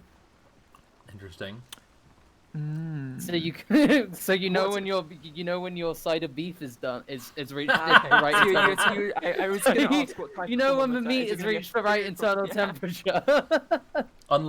Unlike a normal human arm, this arm can tell when it's hot. Whatever. Sorry, like you know the an electric whisk. I think hang on, pump your brakes on that attachment. I think it's Spork? it's a general like rotating attachment that's like a drill end, right? and you'd be able to fit a whisk bit into it, but also like a Phillips head bit, or a flathead bit, or a drill bit. Like I think that's, you don't want to just And have you have the all of your whisk. attachments. All of the attachments would fit into the arm, so you just Obviously. open up a flap on your forearm. Obviously. Butsby's lip balm attachment.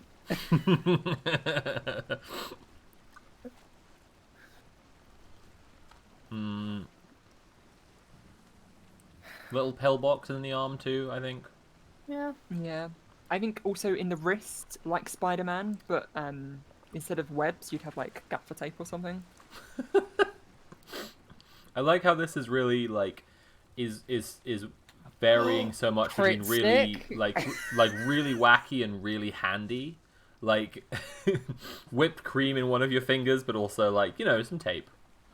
So, are we fighting the serpent or going to the gnome? First we're going to the gnome, but the wind is against us right now. Okay. So we're just going to have a chill little boat ride. A very slow boat ride to the gnome. R.I.P. It feels like this is the perfect game to have the sea shanty in. True. It's a shame I don't know any. Yeah, prior to like 3 months ago, I would have thought that'd be really cool, but the recent like sea shanty TikTok craze thing that happened. Sea shanty TikTok? The Weller man, you say? Yeah. Yeah, that one sea shanty. It's made sea shanties too cool to get into sea shanties. And therefore they've gone right back out the other side. Sea shanty TikTok and the TikTok I sea always shanty enjoyed when I was mean playing, like, functionally Assassin's exactly Creed. the same thing. And you're on your ship, like the pirate one. Flag, you just sort of- flag. Yeah. And you just sort of sail around and sing sea shanties with your peoples. I never played that one. I haven't It's played any of probably- the Assassin's Creeds, actually. I don't know why I said that one. I think it's the best of all of the Assassin's Creed. I've heard very good things about Black Flag. It was like, what was the one that came before? People really liked the sailing in the US one, right? And then they just made it its own game. Yeah. Yeah, no, 3 was the American one. That was a bad game. It suffered more than any other Assassin's Creed game from it being too long. The Assassin's Creed games have a tendency to feel a bit too long. Like you'll spend, like, even on just the main story, you're spending 20 hours, and then on top of that, you're doing all of the side stuff as well. Which means I very rarely complete an Assassin's Creed game Just checking my playtime on Valheim right now. Don't mind me. I get to like 50 hours in, and I'm like, because I've been doing all of the side stuff, like going on all of the waypoint areas and stuff, and you're sitting there like looking at the rest of the game to play, and you're like, I've played too much of this game, and I can't be asked to complete the rest of it. Horizon Zero Dawn had a little bit of that for me when I played it back, like when a flatmate had a PS4. But also, that game just made it very fun to do everything. Like, I would just run around in the wilderness looking for multiple big robot monsters to fight at once, and it was great fun. Yeah, I said this in my video about Horizon Zero Dawn, but that was Creed games, definitely... I'd say Odyssey is probably my favorite of the 3 of the ones that are more open worldy. But that's mostly because you can play Cassandra, and I have a little bit of a crush on Cassandra. Oh, I am well aware of Cassandra. That drops when I was still living with one of my old housemates. What happened? The last 5 times I was trying to speak, you couldn't hear me, so I realized that my mic my mic must have dropped I thought you were being out. very quiet. I thought you were just having a breather. Yeah. Sometimes I was. But sometimes I was trying to speak and I was like, oh, that's rude, Jen. Yeah, we're just being really, really rude. I was just saying in my video about Horizon Zero Dawn, I was saying that the characters... Oh, the sea serpent's behind us! Really? Yeah. Where? Oh, I it's see the boy. behind us. I see that boy. Do we want to try and fight it now since we can see it? Or... Yeah. Okay. Alright, since it's here, let's give it a go. Yeah, I was saying in my video about Horizon Zero Dawn, I said all the society and the characters and everything have this really subtle push to them that push you out and away from them and back into the wilderness, which is really nice. Just because that's the way that I don't know, that's the game knows what it's about. It's about hanging out with these robot animals, robot dinosaurs or whatever, and it's cool. Horizon Zero Dawn's a console exclusive, right? Think so. Yeah. It's on thingy now, I believe. Oh. What's thingy? okay. Steam? PC. Okay. Yeah. Yeah, I was just assuming you meant PC Yeah. because Yeah. Sorry. I realized I just stopped saying my words there. That's because of the it's boy okay. chasing I us. filled in the blanks. Oh, it's eating the boat. Yeah, it does that. It's really fucked up. But yeah, because I don't have a TV, so I don't. Have It's a backed console. off. Do we need to turn around? Yeah, I think the wind also changed a little bit. Alright. Where's the boy? Oh wait. What? Oh wait. No, it hasn't. It's right there. What? Oh, that's another one. What? No. No. Oh no. This is a bad time. This is bad. Okay. The fact. I'm hitting the boat occasionally, which isn't ideal. Please don't do that. I'm trying not to.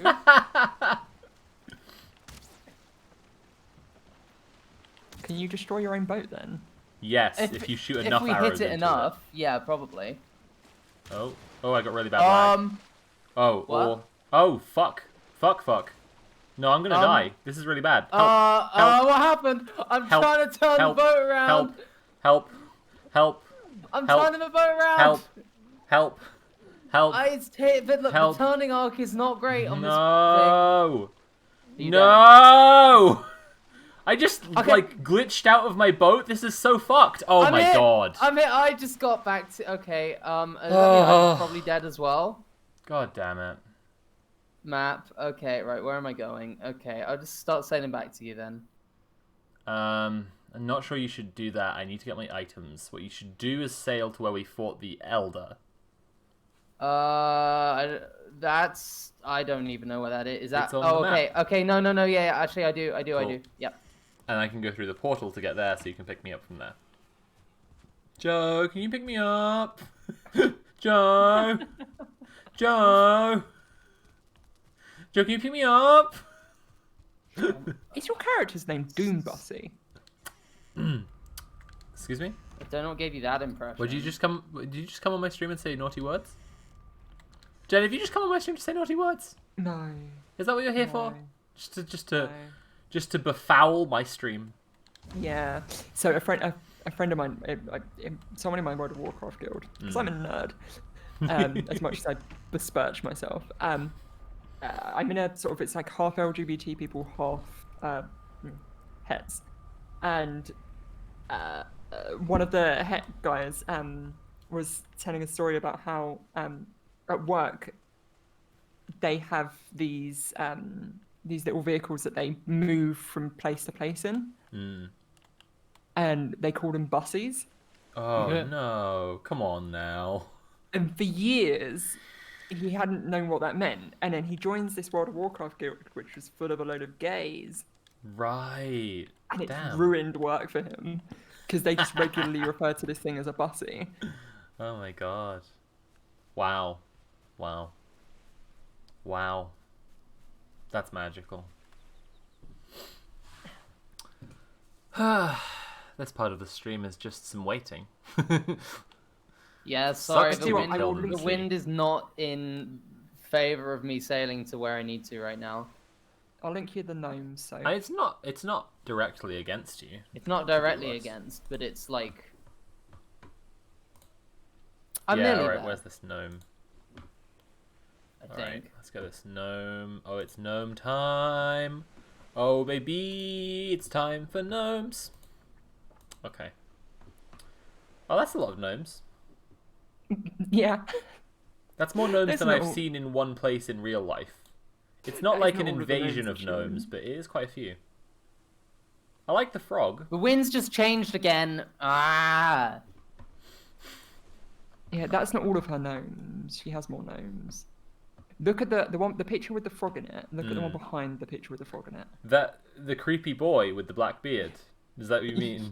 Yeah. Very sinister. Honestly, just menacing image. It's horrific, isn't it? It's Yeah. utterly horrific. It looks like, also like the features of the face, frankly, like it looks like if someone told me that it was in some way racist, I might believe them.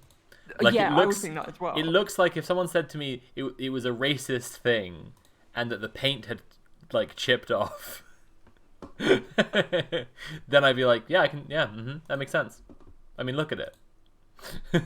When she first got that gnome, it was given to her by somebody, and she kept it in the house Oh no. for a while. Yeah, like horrific. And so what I ended up doing was, and I was living at home at the time, was I would move it around the house at night. So she'd go to bed and it would move. So if it's for Northern Ireland, right? Yeah, you can see. Yeah, it's. I can't wait. Oh, now you can. I? Sorry, I didn't realize you couldn't. My bad. Oh, okay, yeah, I literally need to sail against the wind together. No worries. Yeah. Well, you can either tack, like you can sail in a big zigzag, Yeah, that's what I'm trying to do right now. or just like pedal. Like paddle, I guess is what I meant. Did you see the gnome? I'm kind of busy trying to sail a boat. That's fair. It's okay. I'll send you the name Hang later. on 1 second. Oh. I gotta go in a minute. Oh shit. Okay, I'll get the boat to you. And then Okay, I well, I gotta need go. my boat back, please. Yeah, I'm. Yeah. But yeah, eventually I ended up putting that gnome in my mom's car. Wow. That was, yeah.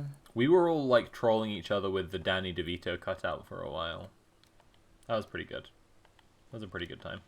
I was so close to buying a cardboard cutout of Brie Larson about 6 months ago. Any reason? Wait, why? It's been a long pandemic. Because it's Brie Larson. hang on. Is that just so you can make to that be fair joke? to Jen, impeccable taste. Hang on. I regularly dream about being married to Brie Larson. Oh my I'm god. glad it's not just me. But like they're completely tame dreams. They're dreams of like us sitting in front of a fire with like my head on her lap and we're both reading No, I books. had that. With some To music. be fair, I had that where I dreamt I was married to Henry Cavill, and he just talked to me about World of Warcraft a bunch. Well, I can give half of that fantasy right now. We just like held hands and were walking down the street. He was talking to me about World of Warcraft. He was very comforting. Large boy. That was pretty much the whole dream. I think I'm on the same server as he is. Oh my That's what god. the rumor is. The rumor is he's on the same server as I am. That's amazing. Yeah. But also the server that I'm on is Look at basically that the biggest server expert in the boating UK. ship. I was really happy with my little turn to get the ladder to you there. Sorry. Yeah, it was pretty good. Anyway. Yeah. Right, well, No complaints. good luck getting your stuff back. Alright, bye. Bye. I said to some friends I'd watch Russian Doll with them. Alright, so Russian I Doll's gotta pretty go do good. that. Have fun. Yeah, we're halfway through. What a Cool. concept.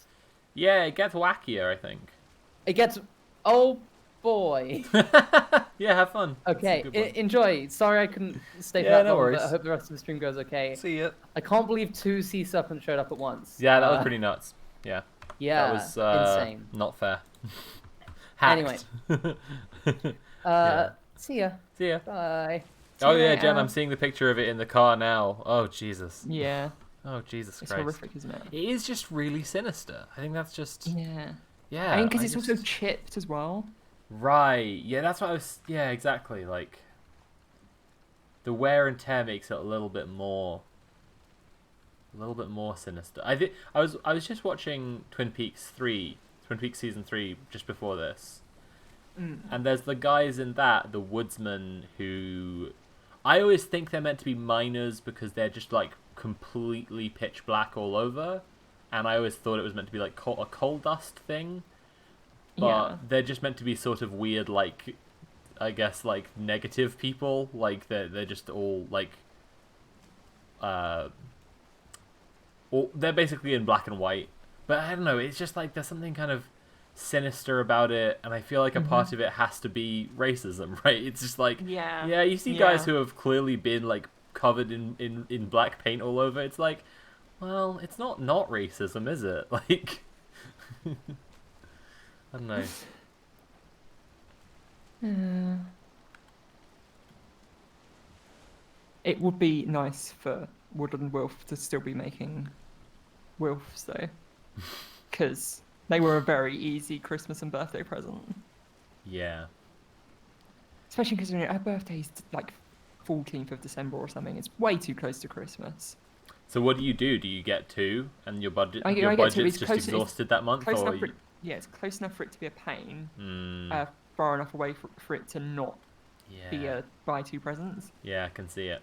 I can see it. It's My like birthday, my birthday's 24th of December, right? right? My birthday's June 5th, so it's like it's almost lucky for some. perfectly the opposite side of the year. No worries. Having a great time. I suppose the one good thing about having a birthday which is so close to Christmas is you very quickly learn that other people don't care about your birthday. That's true. That is much more of a shock for other people, I think. Yeah. Just other like, people really have to like, what? It's my birthday. What the fuck are you talking about? Other things. Because other people care about your plans. birthday from like 1 to 18. Yeah, and you yeah, get to like yeah. 19, 20 and people stop caring. Yeah, it has to be like special ones then. You know, Mm. yeah. Yeah, totally. Yes. But people stopped caring about my birthday when I was like 2 years old, so it's grand. Tragic. And you know what, family, they always say, oh, we're getting you the same amount of presents as your sister. You know, if you were to, like, you know, compared to what she's getting for her birthday and her Christmas, because her birthday's earlier in the year. Right. But I'm not stupid. I knew how to trawl the internet to find out, even back then, I knew how to find out how much things were. Oh, And it tragic. never was the same amount. Oh no. No, Oh. I'm not bitter. Not bitter. I'm not. You don't sound it. Yeah. I'm not. I'm Some- not. I'm not bitter. Sounds very well adjusted. Yeah. I just don't like people buying things for me anymore. Oh. Oh no. That is very tragic. I'm sorry. It's my tragic backstory. Yeah. It's I Your origin had a story. shit birthday. This is when Marvel are really like running out. They're really scraping the bottom of the barrel, and their like sympathetic villain is just someone whose birthday was Christmas Day. They're just like, Yeah. really fucked him up, and that's why he became Doctor Doom. Oh God. That is a character who has never been portrayed well in film. Yeah, not so far. Yeah, and it's a shame because there's like interesting stuff to dig into there, but they just nope.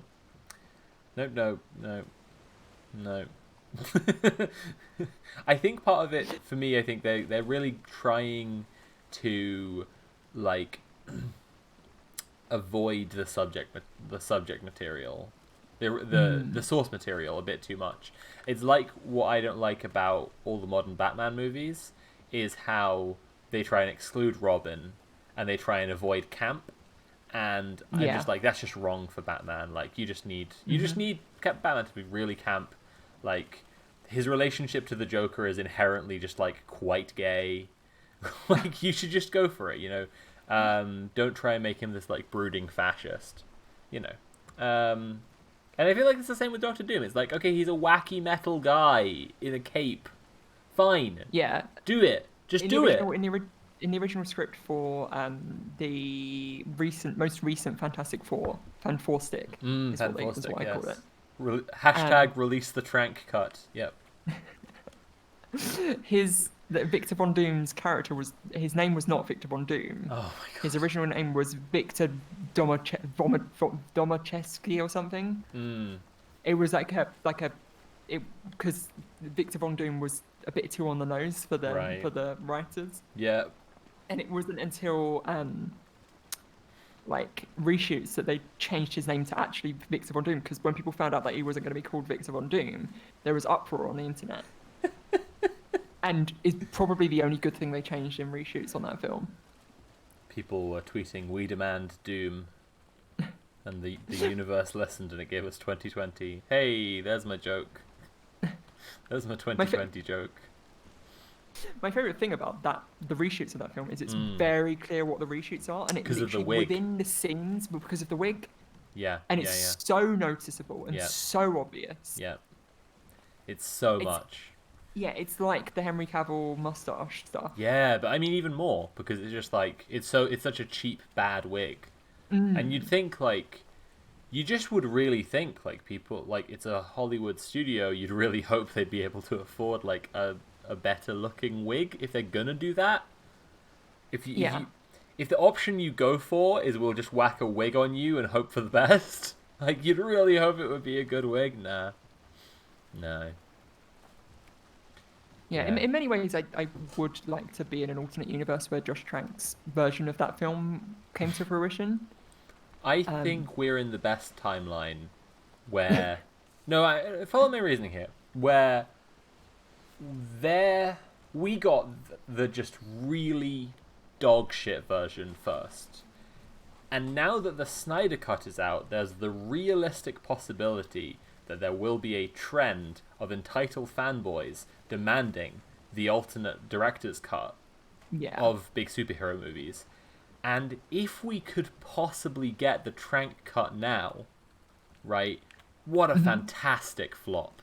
Like, what a fantastic piece of piss that will be. When, like, that then comes out and it's just really bad. Like, when it just turns out, like, no, actually, you know, director's cuts, they're not actually always the solution. Yeah, like it'll be interesting to see how much money the Snyder Cut actually makes. Right. I mean, yeah, I think it'll make a bunch of money, and I think that's why there's the plausible, reality in which it sparks this kind of thing. I think the thing if it it's makes much more loads of money, likely. then it will. Yeah, I think the thing it's much more likely to spark out of anything, honestly, is Snyder being allowed back in. Okay. He's currently been pushed out by DC. And I find what they've done there a little... Like, I mean, everyone knows I'm not a fan of Snyder. Quite an outspoken critic, in fact. But... Are you? I didn't know right. But I do find the way that DC have thrown him under the bus absolutely despicable. Because they really made him, like, their guy and gave him such, like, carte blanche to do whatever he wanted to do. And, make your criticisms. I've made mine. But the guy has a unique style and a unique vision. And they knew what they were buying. And then, like... it's not like they couldn't have done test audiences earlier, right? So they had this data all along, but then, like, the public backlash after Batman vs. Superman, they were panicking. And then they did this awful fuck-up, like, halfway thing, where Joss Whedon just, like... Joss Whedoned all over Justice League. And, you end up with this just terrible mess. And I just think it's that, right? It's just, like, so... Yeah, then they throw him out. And it's like, you didn't not know before. You didn't not know before that he was the way he is and that he makes the movies he makes and that all this. You just, I guess, didn't care or whatever. And now suddenly you care, and it's just like you're punishing the poor guy for doing the thing you paid him to do. And I just think that's not okay. And then I've also seen, like, and I do think, I'm not going to say this is paid for by DC, but I wouldn't be surprised. And B, it is still in a sense is because it's like the industry's there. There's just been a lot of journalistic, like, a lot of people going after explaining what's wrong with Snyder's stuff and shitting on Snyder in, like, mainstream publications that weren't doing that for the last, like, 2 fucking decades of his terrible films, right? They're just doing it now when there's blood in the water. And I think that's pretty shit. Like, I don't... have some integrity. Like, I wasn't doing it because it was a popular thing to go have a kick at Zack Snyder. I was doing it because I think his ideology is harmful and his, like, films suck. And I think he's spreading bad messages. I was doing it for a fucking reason. And I really don't like it. I really don't like it. And I think that those journalists doing that, it comes from DC in a big way. Yeah. Well, I don't know whether the Snyder Cut will actually make any money because, like, yeah, we'll see. Yeah, it costs a lot of money. For sure. It costs like 50 million extra or something. Isn't it ridiculous? Yeah, I think he might have put some money in himself though. Okay, and also, like, I watched it legally and did not pay. Really? I don't know. How's Yeah, that? because so now the way you watch it on the UK is Now TV, and you could start a 7-day free trial with Now TV, and then cancel it. So I started a 7-day free trial, watched Justice League, and cancelled it within a day. That's interesting, but I'd say consider that with streaming services like that, it's not like the money that you would pay. Like, if you did pay, it's not like the money that you pay, the pennies and pounds go directly to the guy in physical fiat currency. Like, it's like they look at the stats, how many people signed up specifically to watch this thing, and then that person gets a check. Like, I think the fact that you signed up and then you went and watched the thing is still making him money, even if you didn't actually pay. Okay. Yeah. I imagine they're actually banking on people doing what I did and forgetting. Yeah, that's the way that these free trials work all the time. I mean, I have a subscription to like Shudder or whatever, which is much more worthwhile because I am doing a series about. I'm doing the Monster Men series. Like it will pay off in the long term. But like, yeah, that's the horror one, isn't it? exactly. But I was more specifically looking for like serial killer movies when I got it, and then I kind of forgot. I did like forget about it a little bit. So yeah, it's very much the same kind of thing. Yeah. What was the really rubbish one? The one that was for phones? Was it Quibi? Oh God, yeah. No, it just folded because it was such a bunch of shit. It was so bad. It was so bad. Because like nobody. I've seen some of the because they were not only were they like they were made to be filmed. So they filmed them specifically so you could watch them both widescreen and in portrait mode. Right, which is such a, because phones are a very wide, a very rectangular rather than square screen. It means that most of the action is just always happening right in the middle of the frame. Yeah. And which is just a terrible also, way to make movies. Everybody who made something on this, well, they also were designed to be watched in 5-minute bursts as well. So it wasn't even like, it was all short films and stuff, or episodic stuff. Because the idea was that you would no, I remember. watch it on I the remember train this now. or on your commute or whatever. And it sort of came out literally just as a global pandemic happened. Yeah. Also, like Cody Johnston did a good breakdown of like why the idea is fundamentally just pretty absurd, because it's like if you're like on your phone, like I think data backs this up, but like a lot of the time that people spend just like on their phone is when they're already watching something on TV or on Netflix or what have you. Yeah. And so the idea that you would watch something on your phone is like, no, you're going on Twitter because like you're already on your phone to ignore the thing you're watching. Yeah. Well, everyone who made something for Quibi is it Quibi? I can't remember what it's called, Quibi or not. It's called Quibi. Whatever it was called. It's called Quibi. I'm not sure. I'm not 100% about the pronunciation, but like that's the name. They all kept the rights to everything they made. So a lot because it was the only way they could convince them to make them, because like everyone could see it was a terrible idea, right? Pretty embarrassing. So a lot of the other streaming sites have basically taken all of the content. Oh Jesus Christ! Fuck me. That's an embarrassing time, honestly. That's really bad. It's Katzinger from Pixar, I think, was the guy who started Quibi. Oy. Sad to see the not so industry savvy and ahead of the curve anymore. Tragic. Yeah. Oofa doofa. Yeah, I was with it once, and then they changed what with it was. Yeah, right, exactly. Right, I'm gonna stash my stuff up in my chests up here, and then I'm gonna go see that gnome. Only this time I won't die, so that's good. It's good to not die, IMO. That's just my personal opinion. That's just a theory, a game theory. Do you know what? I don't understand the hate that MatPat gets, and because he's rubbish. Jen, I'll let you in a secret here. It's because he fucking sucks. Yeah, but what he is exactly what he is, right? No, I can take that point, but also he's rubbish. I see what you're getting at. I see what you're getting at. He produces a content that's for a thing. His stuff is incredibly sincere of what it is. He has also, I think, been like... He does really kind of lazy stuff sometimes where he's just sort of like... I haven't watched enough of it and I can get engaged with enough critique of it to say this authoritatively, but my understanding is that he'll just be slapping his like game theory together really rushedly and lazily in a way that like comes across as obnoxious, I guess. Like, so, okay, I'm trying to remember off the top of my head something that I've watched. But like, I know that he did one about Attack on Titan. And he was talking about where Attack on Titan is, like, would be set if it were the same universe. Oh, yeah. And it's like, all the names are German. There are a bunch of fascists. It's a very clear, in places, allegory for Nazi Germany.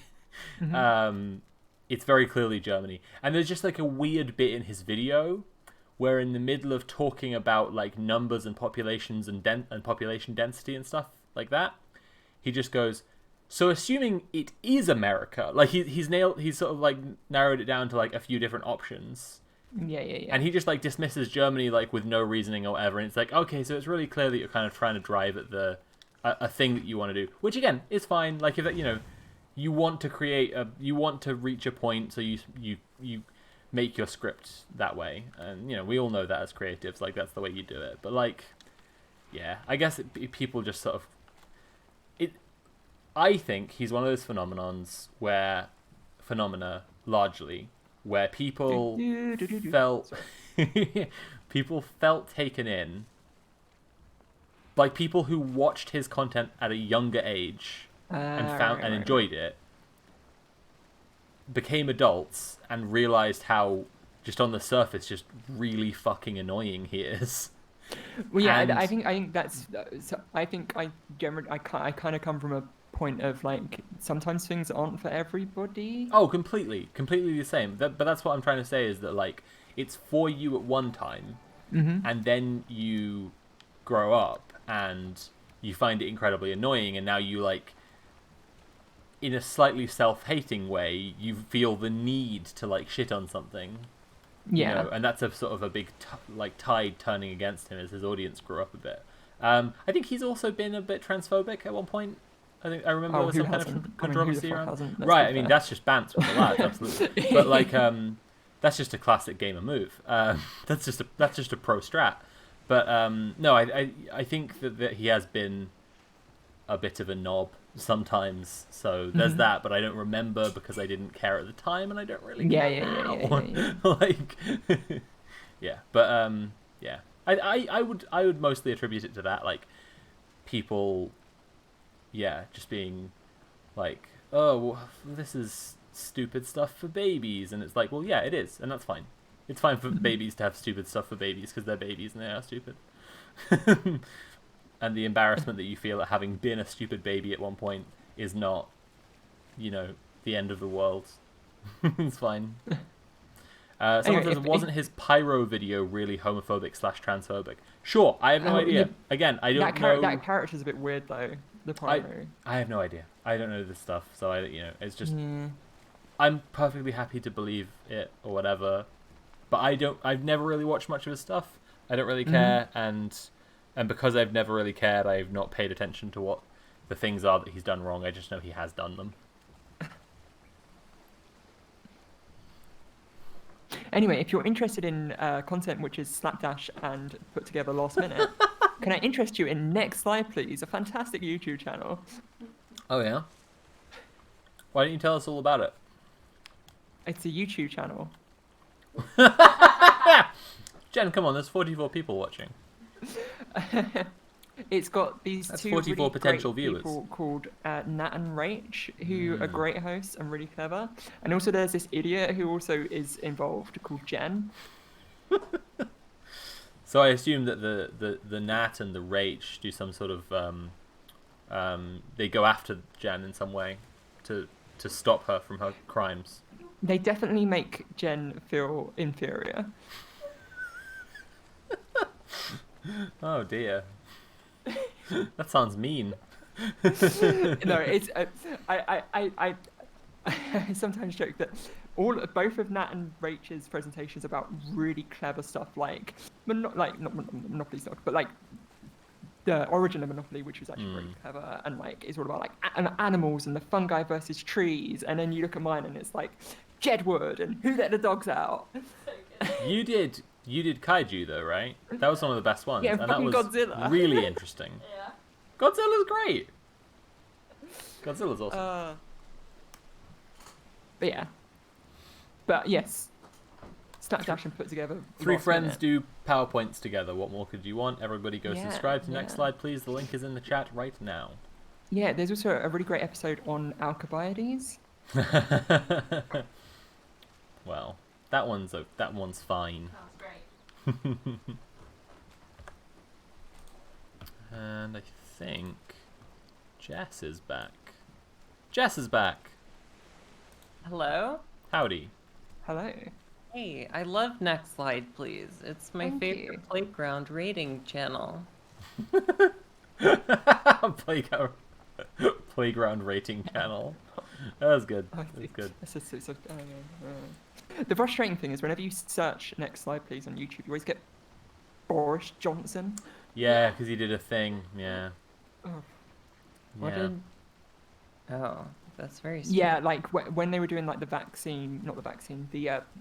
pandemic weekly press conferences, they, despite being the government, could not invest in a clicker, and so they literally had to say, "Can you go next slide, please?" That's amazing. Wow. They can't Wow. even like have someone who's like been through the slides and knows like when to just intuitively Look, describe Jess. the slides. Look. Our incompetent, fascist, authoritarian goblin people. They don't have the same budget as yours. They're not sponsored by Raytheon, okay? They're not. They don't have the same. You know, it's we the don't other have- way around. we don't have the U.S. 6 government sponsors Raytheon. Raytheon doesn't sponsor the U.S. government. We don't get to have but- 6 Blackwater troops just like escorting our guy while he makes a press conference.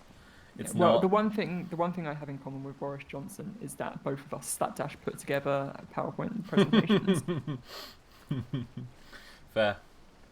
Powerful.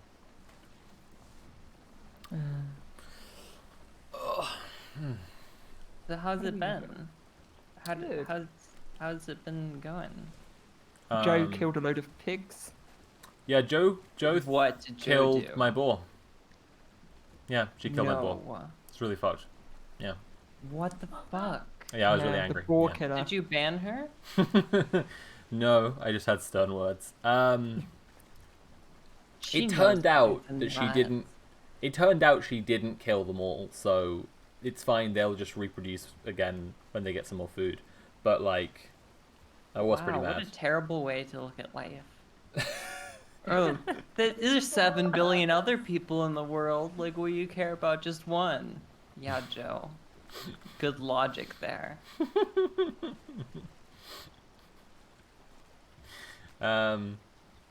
Yeah, I was a bit annoyed. And now Joe's left. She's done her crime and left. Wow. To go watch I'll be Russian surprised Doll. if she ever shows her face around here again. It will be shocking after this performance. We went to hunt the serpent and got murdered. And Well, you did. To be fair, you didn't get murdered. You had a bugged out boat. yes, but then I was murdered by the sea. Oh, nice. Yeah, we were being chased by one serpent. It started coiling away and leaving us alone.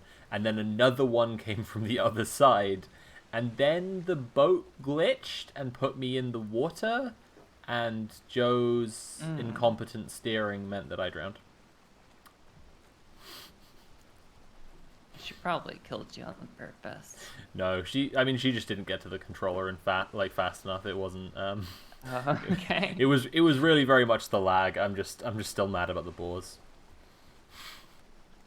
Good to hear that she wasn't like doing Oh no, the boat is the tide is just taking the boat out too far. What we did to her, yeah. We? Okay. I have never controlled a boat in my life. Yeah, I was just along for the ride. I see. I was just the one smart enough to keep seated and wait for the boat to reach the destination. And not roll straight off the boat into the ocean, yeah? Yeah. Do boats work? Do boats work? How do boats work? Oh. I heard do boats work as well, to displace- be fair. Displacing water, I believe. That sounds very complicated. I'm just going to assume it's magic. What do you mean, how do they work? Which part? The boat bit. What does that mean, Jen? Do you know how the boat has the boat bit? How does that bit work? Okay. I think I know what you mean by the boat bit, but I still don't know what you mean by work. Maybe this is too existential a question. It's Andy has the answer. okay. Watertight integrity. There Yeah, you go. that is it. So the reason is, you know how little insects can walk on the surface of water, and it's because they're really light. Okay. That's because the force of of gravity pulling them down is less than the surface tension of water, because water is very polarized particles, so it has a very strong surface tension because basically its particles are all very magnetic and stick together really well. So if you have something with a big flat underside and it spreads out the mass like that, then the force of it having to push down to like displace that much water needs to basically the force it would need to be to push enough water out of the way for it to sink is less than the force of gravity pulling it down. That means it floats. That's how boats work. The water pushes it back up. It's like, Exactly. no, get out of me. Exactly. Hope this helps. Did that So explain what it? I'm what I'm passing from this is that it's magic. We tried, Pretty Jess. We tried.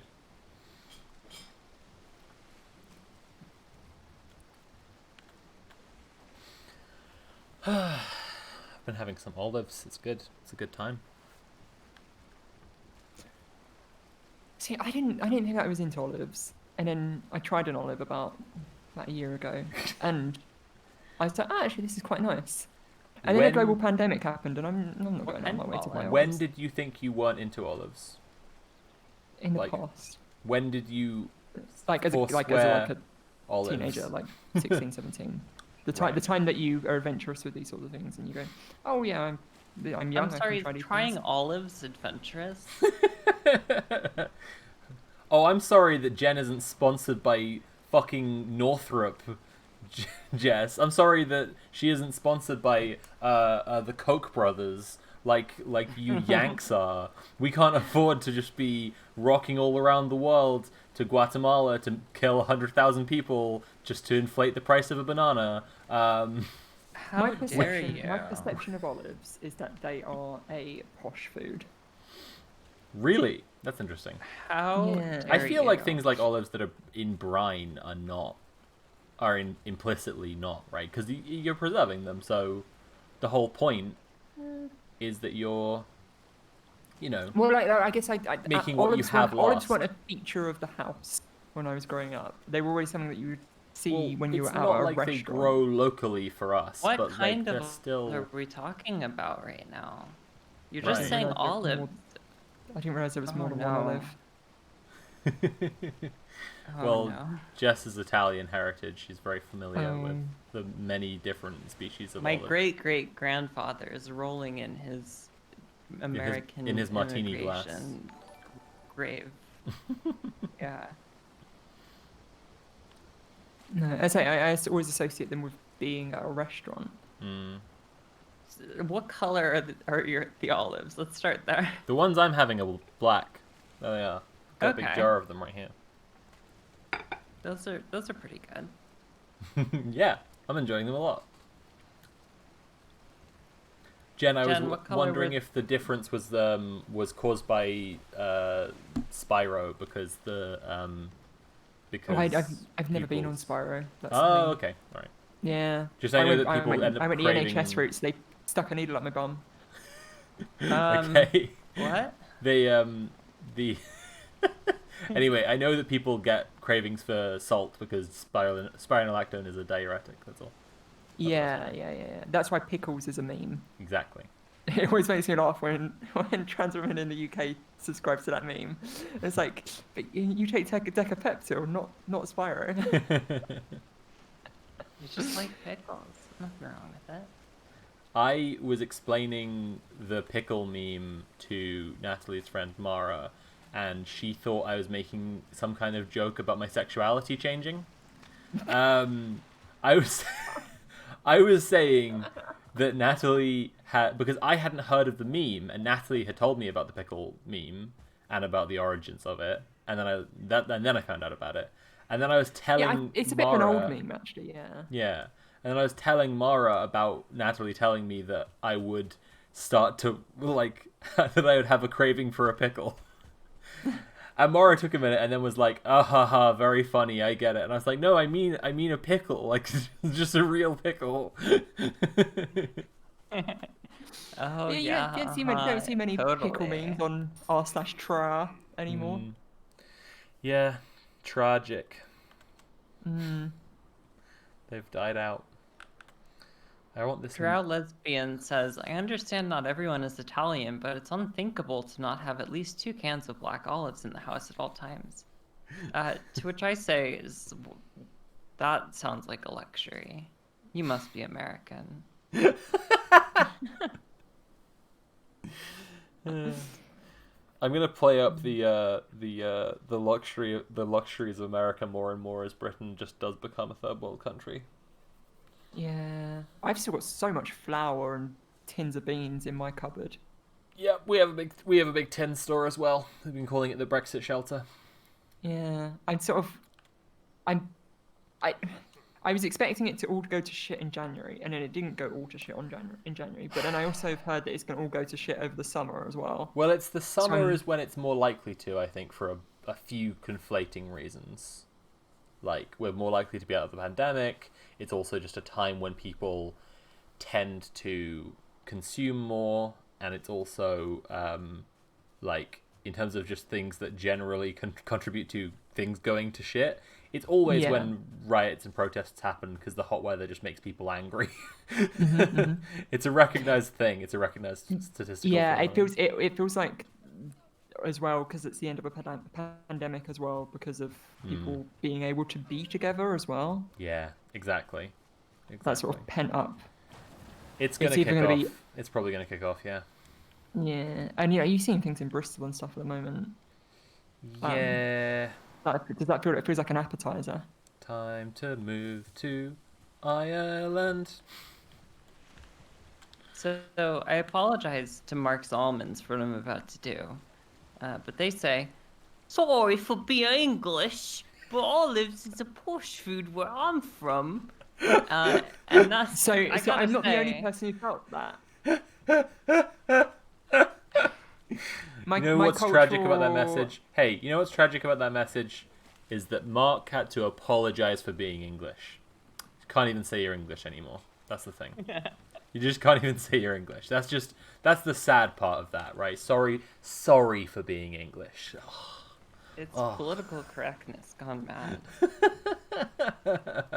You enslave just a third of the entire planet for a measly 200 years. Come on.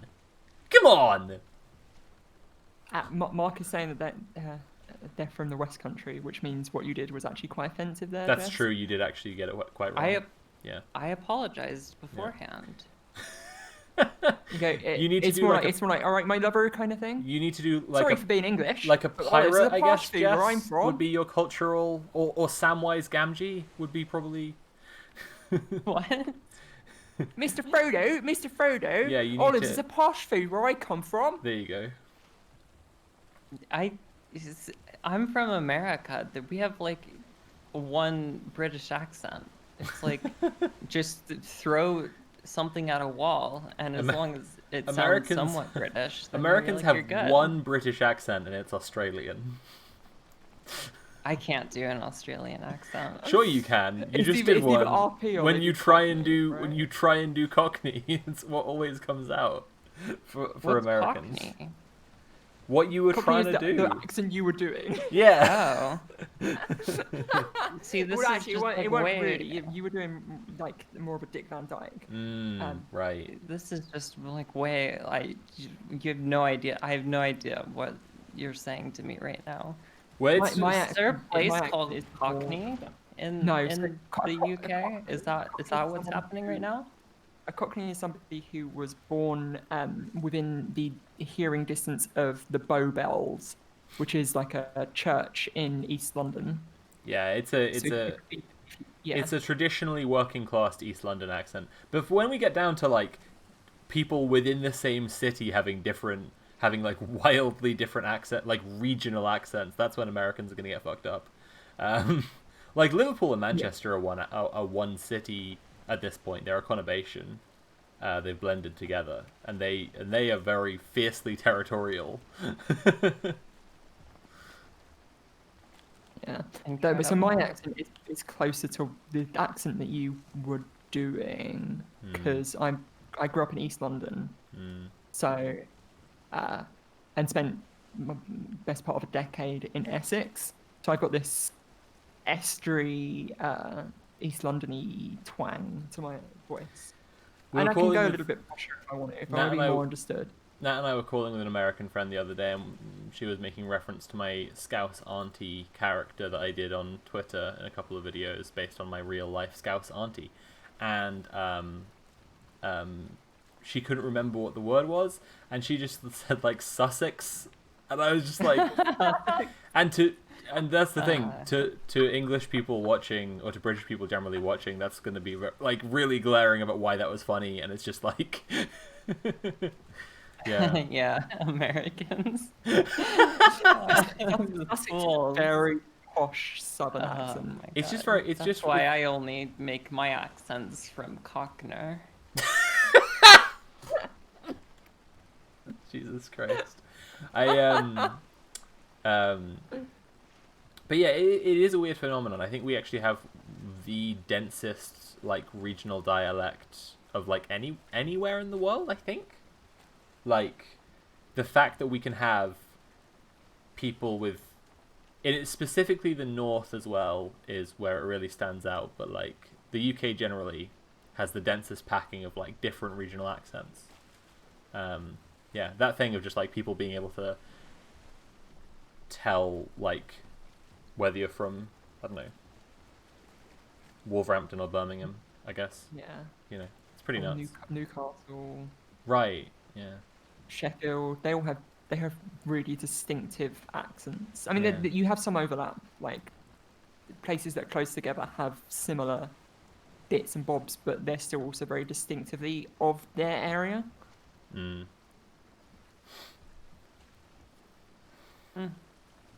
Interesting. Mm. What a strange country. Certainly. But even like Welsh and wait until we and- balkanize as Welsh well. We'll get even stranger when we have northern independence. I was arguing with my mum over WhatsApp today about Starmer's massive fuck up in Liverpool. Oh yeah. She's like, he shouldn't do anything that would let the Tories accuse him of being corrupt because then he won't be able to call the Tories out on being corrupt. And I'm like, fucking. Never does anyway. They're the most corrupt government we've The ever had. Tories just love to lie about everything all the time. They're gonna call him every single bad thing they can call him anyway. It doesn't fucking matter. And also he's like hilariously unpopular. Like so fucking ridiculously unpopular. He should just resign. But anyway, by contrast, the worry about him like giving Tories more ammunition, I think is ridiculous compared to the worry that he is going to lose Labour's biggest historic stronghold in the UK ever. Like, Liverpool, for context for people who don't know, Liverpool has not elected so much as a Tory councillor in 25 years. They outright banned the newspaper, the Murdoch-owned newspaper, The Sun, after the Hillsborough disaster. When people in Liverpool walk into a newsagent's and they sell The Sun, they just walk out again, and those people aren't getting anyone's business. They have kept that paper the fuck out of that city, and it's amazing. And it had a real effect on their consciousness as a population, and them not being propagandized to by Tory scum.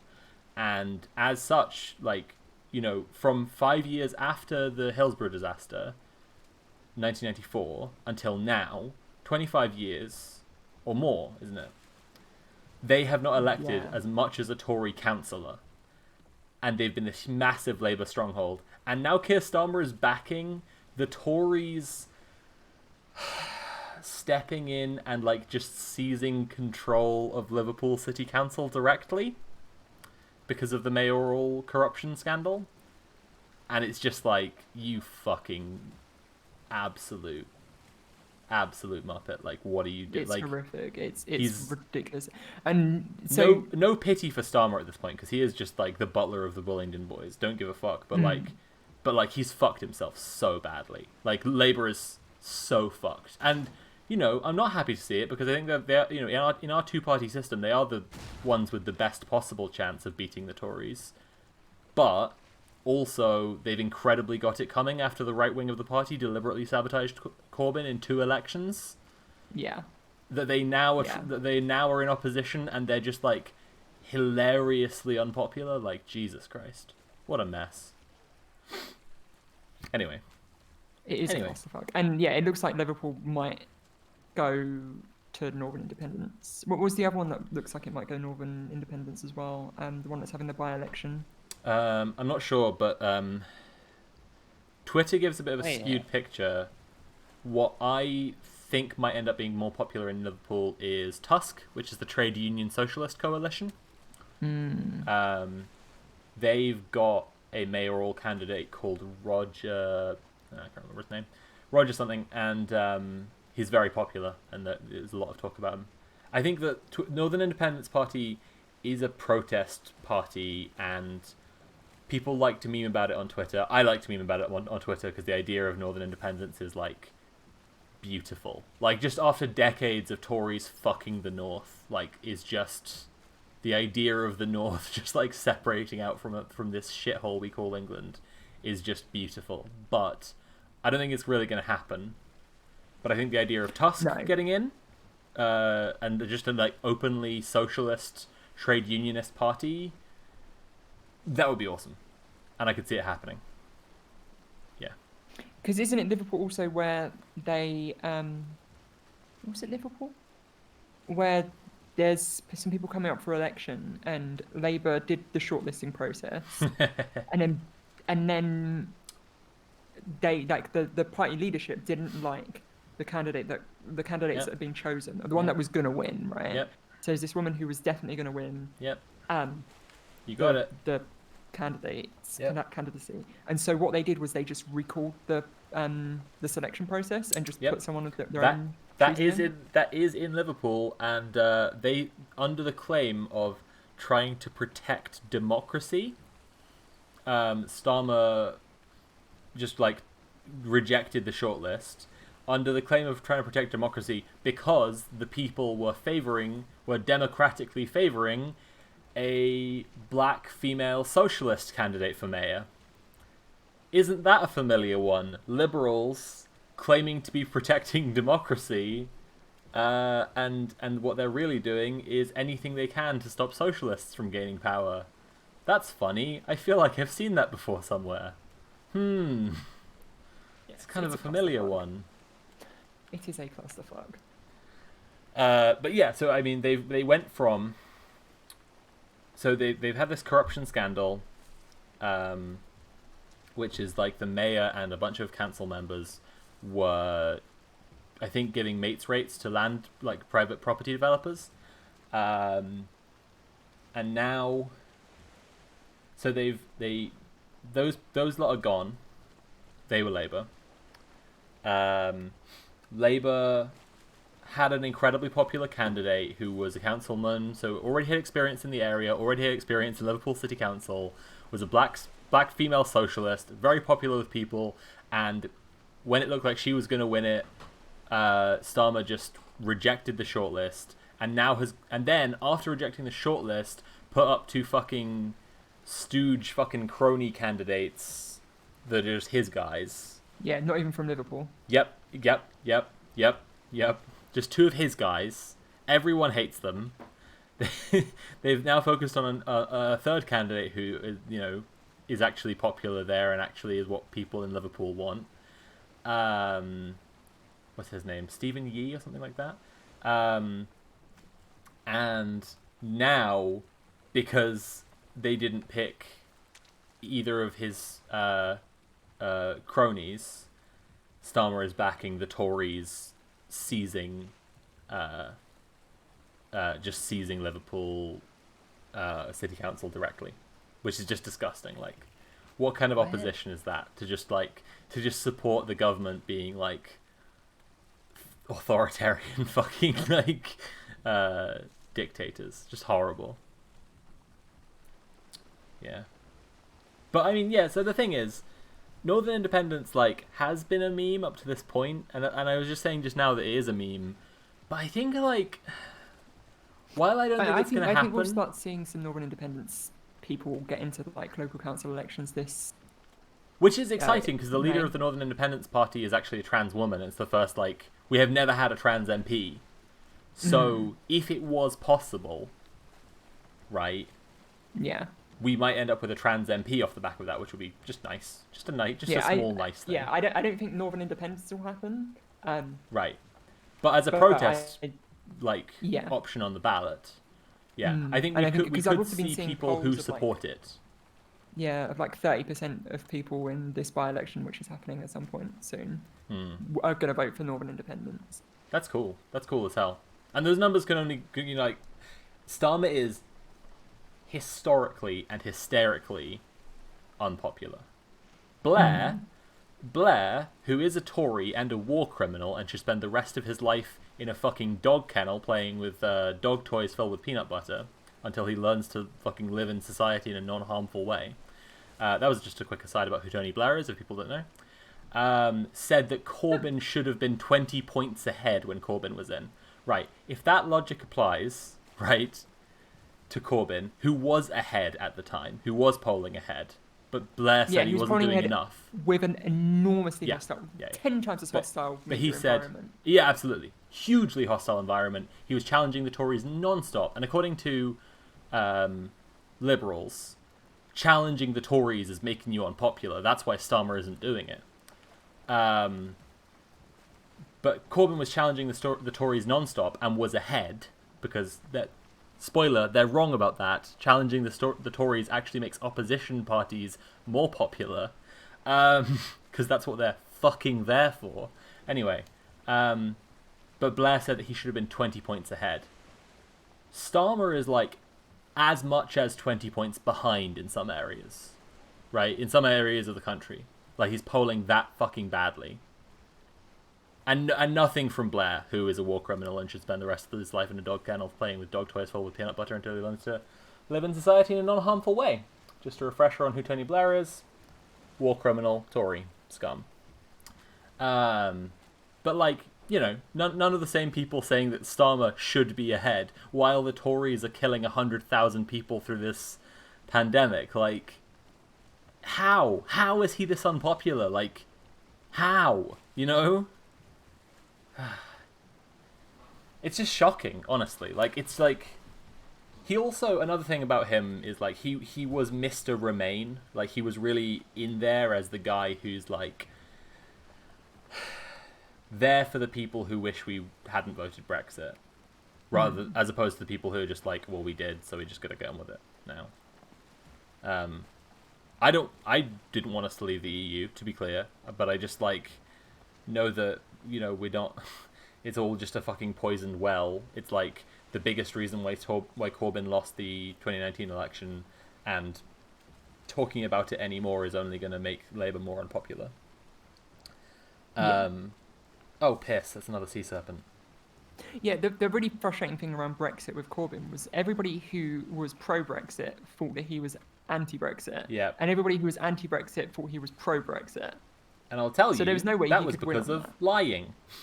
That was because of this Tory trick they do called lying, where basically they tell things that aren't the truth.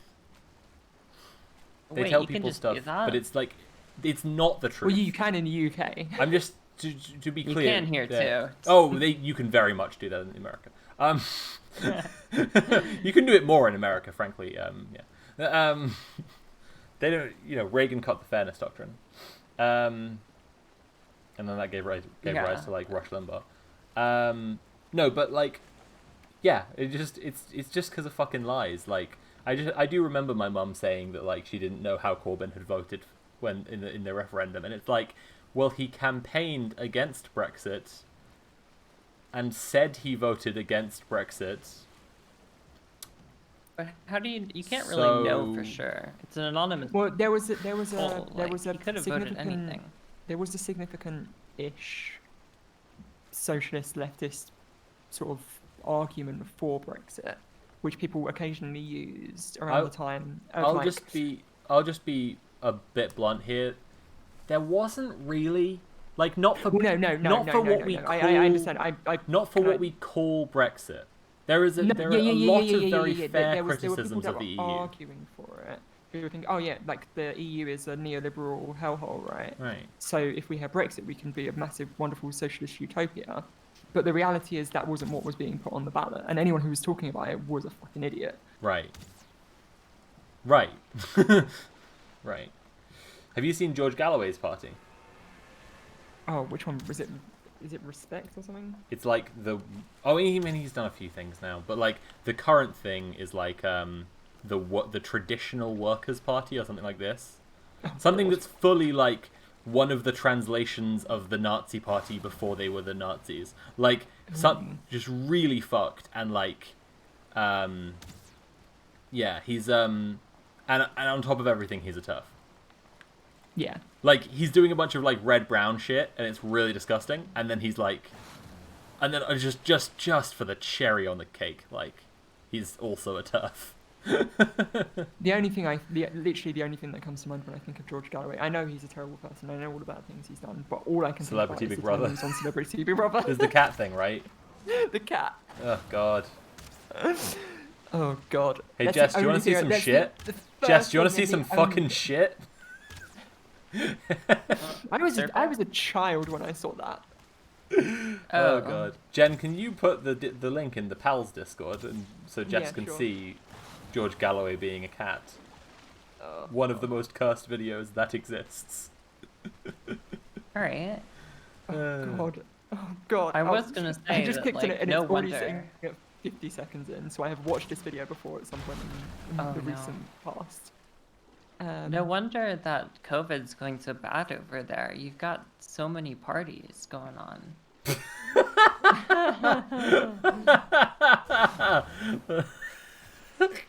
I will put it into top tier posts. Alright, you know what I'm gonna do? Since I just died, What I'm gonna is? I'm already intrigued. The thumbnail has my attention. It's in 4:3, so I know that it's Right, yeah, you know yeah. it's an artistic masterpiece and Incredibly they've preserved the vision. vision of Zack Snyder. Yep, that's true. That's a good Who's point. the woman? Is she? She's like some old singer or something, old TV presenter. Yeah, I don't know. I'm gonna get it up on the screen.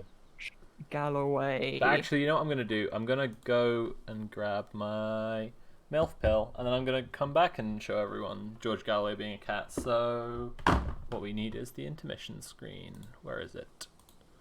Alright, back in what the 5 fuck? minutes, everyone. Jess, you can describe to everyone what they're about to see when I get back. What the fuck? It's so bad. And you've got to remember, this guy is like he's a known, not I wouldn't necessarily say well known nowadays, but he is a known No.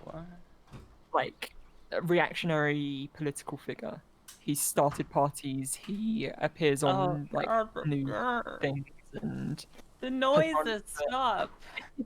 I'm very sorry, Jen. I'm having a hard time. it's so bad. Stop. Stop. Yeah, it's- Please. It's so Don't continue.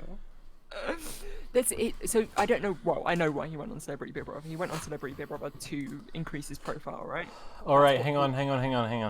No. All right, we're watching it on the stream now. No, don't Alright. make noise. No. I'm Alright. only halfway through. All right. We're gonna watch it on the stream now. Oh, Alright, Alright. I can't watch Natalie, you come over here anymore. too. You know what? Nat's getting in on this as well. What are we watching? And I'm just Oh gonna my s- god, this And one. I'm just gonna stream it to the chat so you guys can see it in live as well. okay, yep. Oh no. Now I have to watch it again. All right, here we go. I'm gonna grab myself a water. Moment from Celebrity Big Brother. Now, would you like me to be the cat? This was Go a on. completely innocent improvisation about a human being communicating in human animal language with a cat who wasn't eating its food. I didn't realize what I'd linked was like a documentary on this. Oh, it's his tongue as well. Look at his tongue. So I talked to him in cat language and he responded in a catty nature of some sort. Is he the leader of the welcome party? Yep. Good pussycat. It was just disgusting. It just made give me the creeps. Yep. It was just like a shiver all Hey, down it's me. It Chantal. was gross. Chantal. Good pussycat. Yes. No. Good pussycat. I Oh, God. honestly felt Oh, physically God. ill. No! Good girl. Now lick your this little cream. This makes me all like over him your more. whiskers. It was so awful on so many levels. And again, just tinged with that. Why is he doing that? Why is he not thinking? What does this look like? Good. Good pussycat. That's better. Oh god, he's purring.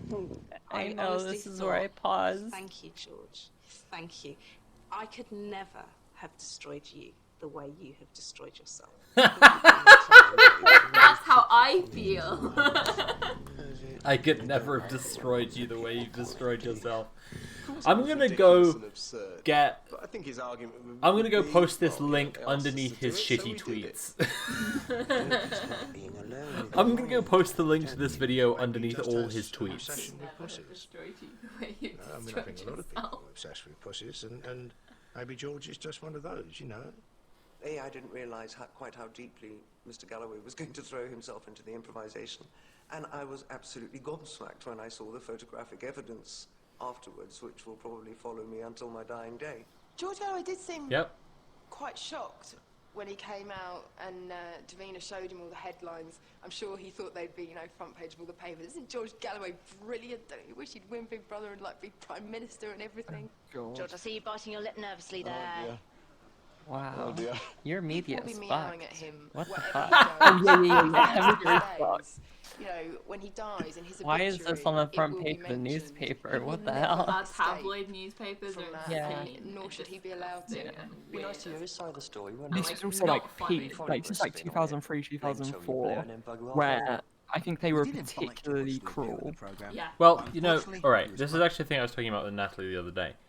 When Reagan got rid of the fairness doctrine, it started off this thing in America, which is really troubling a lot when you think about like Trump and Fox News viewers and all this, where essentially the media was able to fracture into different realities and just present totally different realities to people. And so a Fox News viewer, in a lot of cases, and I'm not talking about like an extreme case, but just like a very casual Fox News viewer, just perceives the basic reality of the world That's really fundamentally different really information. detached from a CNN viewer. And I'm not saying that to say detached from reality and CNN is reality. CNN is also off, but just off in a less extreme in a different direction. Differently motivated. But the British media is all in one direction, and it's bad. I mean, the tabloids are something else. Like, I think the tabloids are part of it. I think it all manufactures the same reality,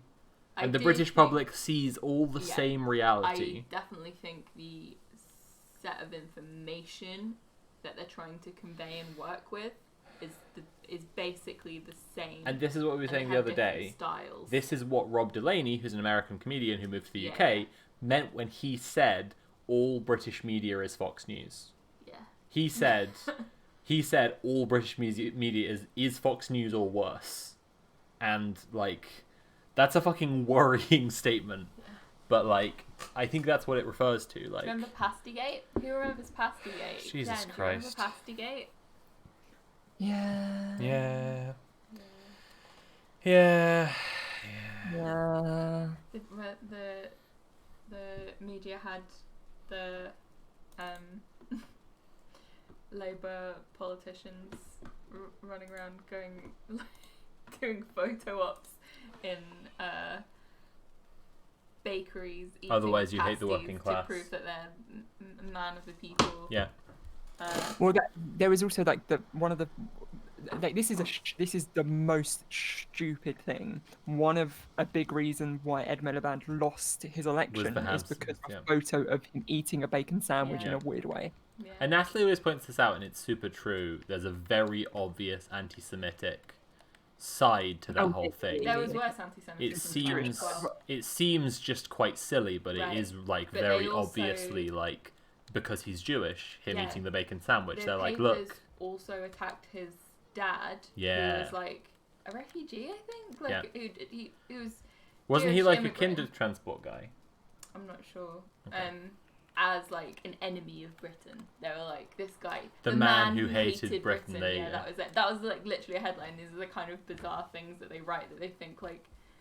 Yeah, our country is fucked. Yeah, no, I mean, yeah. So a few people in chat have said that I'm spot on in what I was describing there, and I just want to credit people a little bit because Sam Cedar is the one whose observation I'm kind of borrowing off of when it comes to Fox News viewers living in a different reality. And when I heard those words, it really clicked. But like, it's something that's been really like obviously true to people. No, but you need it said. I think sometimes like it's just like it is very true. I remember Jess was saying something the other day about a relative and like just like talking to someone and them really like not on a really basic level like disagreeing about like Jess. It was like the right to self-determination, right? I think she might have disappeared. Oh shit! But like Jess was talking about like. The person she was talking to, like, it's just like such a basic thing as like, is true. and it's as like your right to a government that reflects you. Yeah. And it's like, how do you get people to believe in such a different thing that they don't? Yeah. And then But I feel like it's a lot. But that's also like the same with Q. Sorry, Jen, I've talked over Natalie too much. She should get to go next. I was gonna say, I feel like everyone kind of understands that experience when, especially with the internet, like, you know, if you get most of your information over the internet and then you're talking to family who get it mostly from TV, then they have a very different like patchwork of information that they're working from as well. Yeah. What were you gonna say, Jen? I was just saying that it's also similar to how like Q is a thing, absolutely. And TERFs also live in a completely different reality. Yeah. I think that's one of the things that is alarming about the internet, but it's not. It can't be pinned on the internet because that's why I try to talk about Fox News specifically because and talk about the fairness doctrine and talk about the history of this thing because the internet has given the opportunity for people like Alex Jones and Steven Crowder, who are these shock jocks who are like on the same level as Rush Limbaugh, but there are just tons and tons and tons and tons and tons of them. And that's really troubling and really bad. But it's people like Rush Limbaugh and the original wave who led to American media being the way it is now. And so like, yeah, I just think This is also a bit my tendency. Like, I prefer to think the internet is ultimately going to be a historic force for positive rather than for negative. But I just, yeah, you know, I just think it's there's a history behind it, and it doesn't do to just like neglect it sometimes. Yeah, I mean, like, we've got Mary Whitehouse and all that. Yeah, for sure, totally. And like Channel 4 was set up to counter BBC being like conservative establishment media in the first place. Yeah, totally right, exactly. Can't forget the evangelical TV preachers who also took advantage of the fairness doctrine going away. Absolutely, 100%. It's a weird thing, yeah. Like, in the moral majority and the Jerry Falwell stuff. Hey Matt, say what you will about Rush Limbaugh, but he is dead. He died on the toilet. He had the decency to fucking die, at least. Compared to Kissinger, he's done that well. Well, I mean, let's give him some time. Yeah, no, not too much time, but absolutely. Like, there's still room for improvement. Jess, I think you stepped out when I was trying to. I was saying before about you posted in the Discord about talking to a relative and finding that they disagreed on, and I think it was self-determination, just like the basic right to like self-governance. Yeah, right? yeah. I was talking to a relative that I like severely disagree with politically. Right. So you always have to like concede some like minor points. Yeah. Of course. So we were talking about Puerto Rican statehood, which we've talked about on the political stream as well. Yes, exactly. Yeah. Which we've got to organize the next political stream because we put it off for a couple of weeks, but yeah, it'd be good to do another one. Yeah. So yeah, we were talking about Puerto Rican statehood, and I was saying sort of like the same points that we made in the stream, that like they should have the right to determine for themselves like what they want, what they want to do, like what they want for representation. Oh, quick interjection. Can I just say, if people look on my channel if people look on my my Twitter account and search for archive, you'll be able to find the YouTube archive channel I have for those Twitch streams, where I've got all the 3 political streams that we did, all my game through playthroughs, all this stuff. But you'll be able to find that they've added it to the commands. I don't have to do this whole roundabout method. There you go. The command there, stream channel, gives a link, and you can actually get the discussion we had there about Puerto Rican statehood versus independence. It was very good. Sorry, Jess, for cutting you off there. Yeah, no problem. And this relative, we were talking about it, and I was, of course, saying that like they should have the right to determine for themselves like what their government should look like.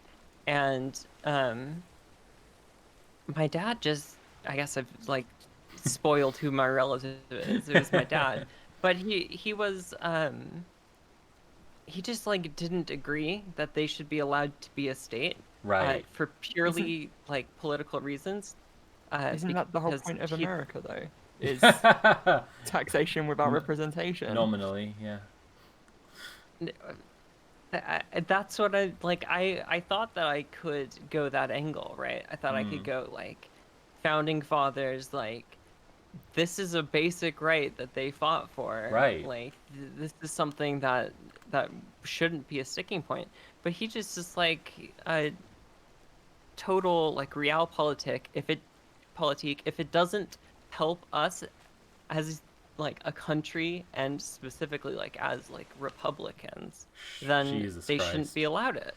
And it's like But I mean, like, it wouldn't even didn't- damage the Republican Party for them to be independent as opposed to a state. Like, they could just leave, like, and get to live their own lives. Like, yeah. I reckon I did get him to concede that he's like, yeah, I guess I would be cool with them leaving, because you know we give them so much money and Oh my aid, God. and if they can't contribute to the country, then they shouldn't be allowed to Bro, be they're a a state. fucking colony. Like, they fucking... Okay, whatever. Yeah. Yeah, and besides that one, like, very big point, like, like I think it's some like 30 some states don't like provide like get Yeah. more in federal aid than they pay in federal tax. Right. So it's like that's not even a point. Like the state that I live in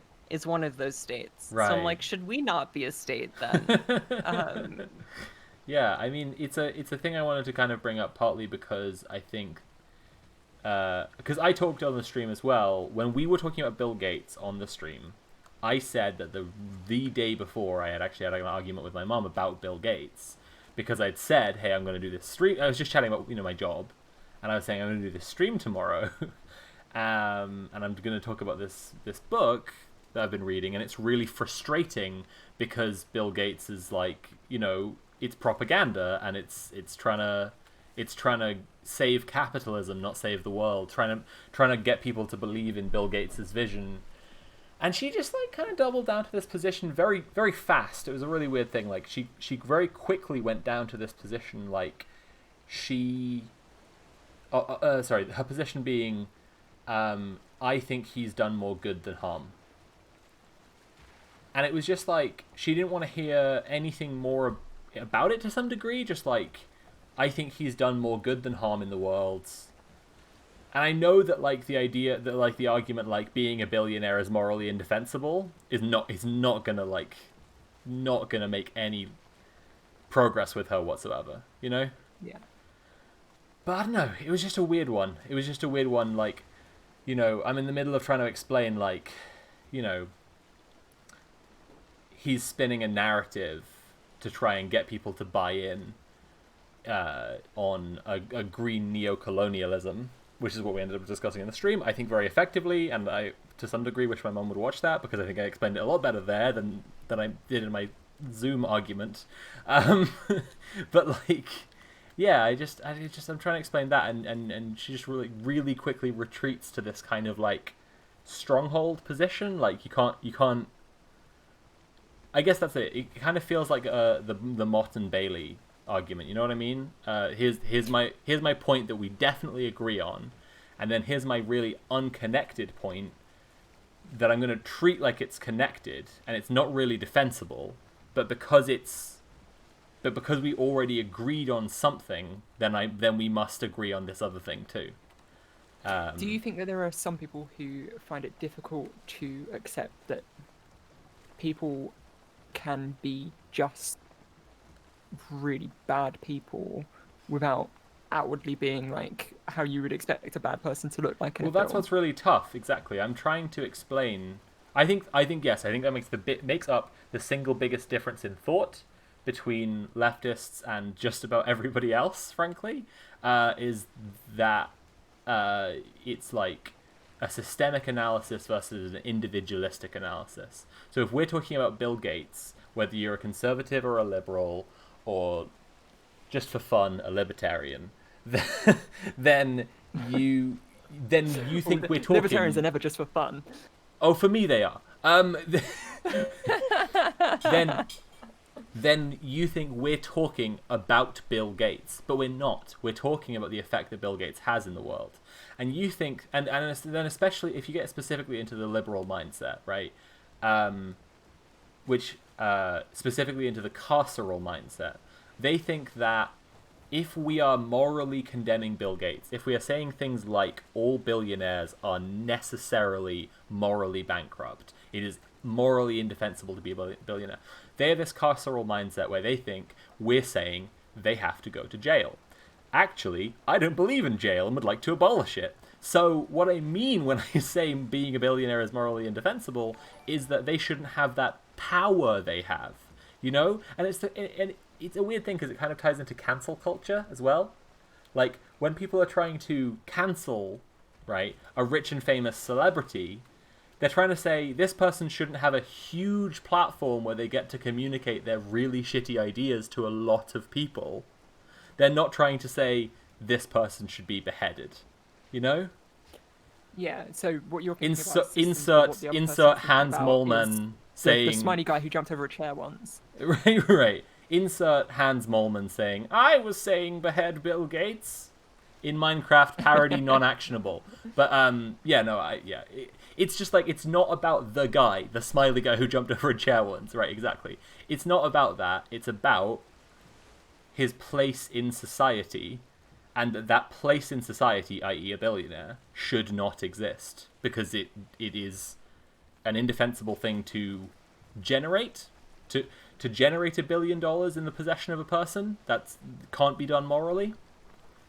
And then the amount of power that they wield at that point, it's impossible for them to make moral decisions when you wield that much power in society. I think I would struggle to jump over a chair like that, though. But threatening to put billionaires would probably result in abolition. To put billionaire in jail would probably... Yeah, right. It's like... it's a good counter-argument. We should just say that they should go to jail for being billionaires. Then liberals would finally support... abolishing the prisons, just to make sure their faves didn't go in. I've been having this conversation with Jack Saint a lot recently. He's got this kind of theory of kind of what different people are describing when they talk about their politics. And he's been saying that, like, a big part of it is some people are describing... a big part of it is that socialism has won out as an idea. Enough people have heard of the concept that, like, we can have an equal society where people are treated well, or at least where the maximum number of people have the things they want. But the difference between the big ideological difference between most people is either whether they believe in popular socialism and that society should be structured around the will of the people, or elite socialism, where people should be ruled by elites. Basically the liberal approach is that, like, the right elites being in charge would give us the perfect society. And actually what most people agree on, what most people are describing with the perfect society, is the same thing. And then he's kind of got a little caveat for fascism, which is just like people who just straight up are like, no, the will of the government or society or whatever should not reflect the will of the people. It's just like, you know, you have to acknowledge that is just a hatefully misanthropic position to just be like, no, you know. Anyway, I just think it's an interesting lens through which to look at stuff, and especially through which to look at the defense of Bill Gates, because it's like, yeah, people think that he, you know, is defensible.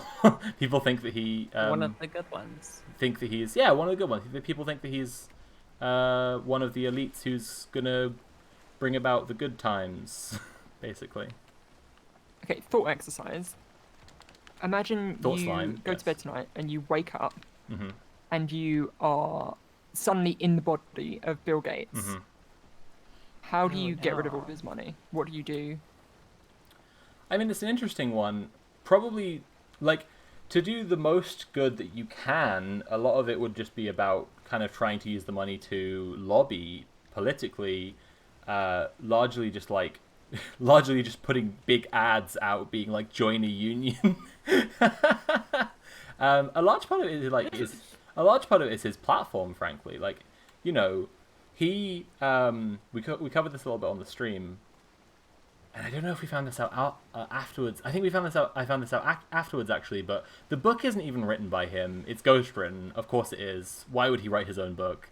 But we covered on the stream that he wasn't even intending to write a book about climate change. He was trying to write a memoir, and then he realized that wouldn't sell, so he wrote something about climate change because it's topical.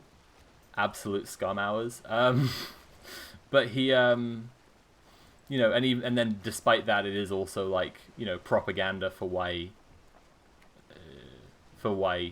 you should put your faith in the elites to rule over you, and why we should, as the richer countries, engage in green neocolonialism. It's you know, it is a lot. It's a very garbage book. But you know, his platform is a big thing. I only read light novels about Japanese teenagers getting teleported to other worlds. What? That's all I read. All I read Just is isekai. isekai novels. Okay. But, you know, his platform is a big deal, isn't it? Like, Well, his you're platform not is giving a big him part enough of it. credit, because if him stopping eating grapes out of season would save the world, he would do it. Okay, seriously, anyone who hasn't seen the political stream where we talk about Bill Gates, you should go watch that one, because, like, I had to read his shitty fucking book for that stream, and it was so frustrating that I need other people to be subjected to my misery so for it to be worth it. It was so fucking annoying. Like Jess is making an allusion to there, like, he said this just puerile shit about how if personal sacrifices could make a difference, he would do them, but they won't. And it's like, and he's repeated that stuff in interviews as well, so I believe that stuff is kind of coming from him, whether it like was him writing in a document or not. He's doing that rhetorically to make an equivalence between veganism and other changes that like people would have to make in their real life, who would be reading his book, and him divesting his fucking stocks in oil companies. Like, he makes this direct comparison. It wouldn't fix the problem, though. That's what you're not seeing, is it wouldn't fix the problem. He says that it wouldn't fix the problem on its own, while also saying that he has invested money in green energy solutions. And it's like, okay, well, if it wouldn't fix the problem on its own, sounds like it's good you've invested in green energy solutions. Now divest your fucking stocks, Bill, you piece of shit. Like, what the fuck are you talking about? We're just doing a rehash of the Bill Gates stream now. It was a very frustrating book to read. It's like, so you acknowledge that your investments, like the locations of your investments, have real world effects on like the ability for companies to make these technologies and to continue on. God, it just makes me so angry. It's like, like you have the answer here. It's like, yeah, it won't solve it, but it will help. A huge amount of the book is about green premiums and about poorer countries being able to afford green energy solutions and how that will hold us back from tackling climate change.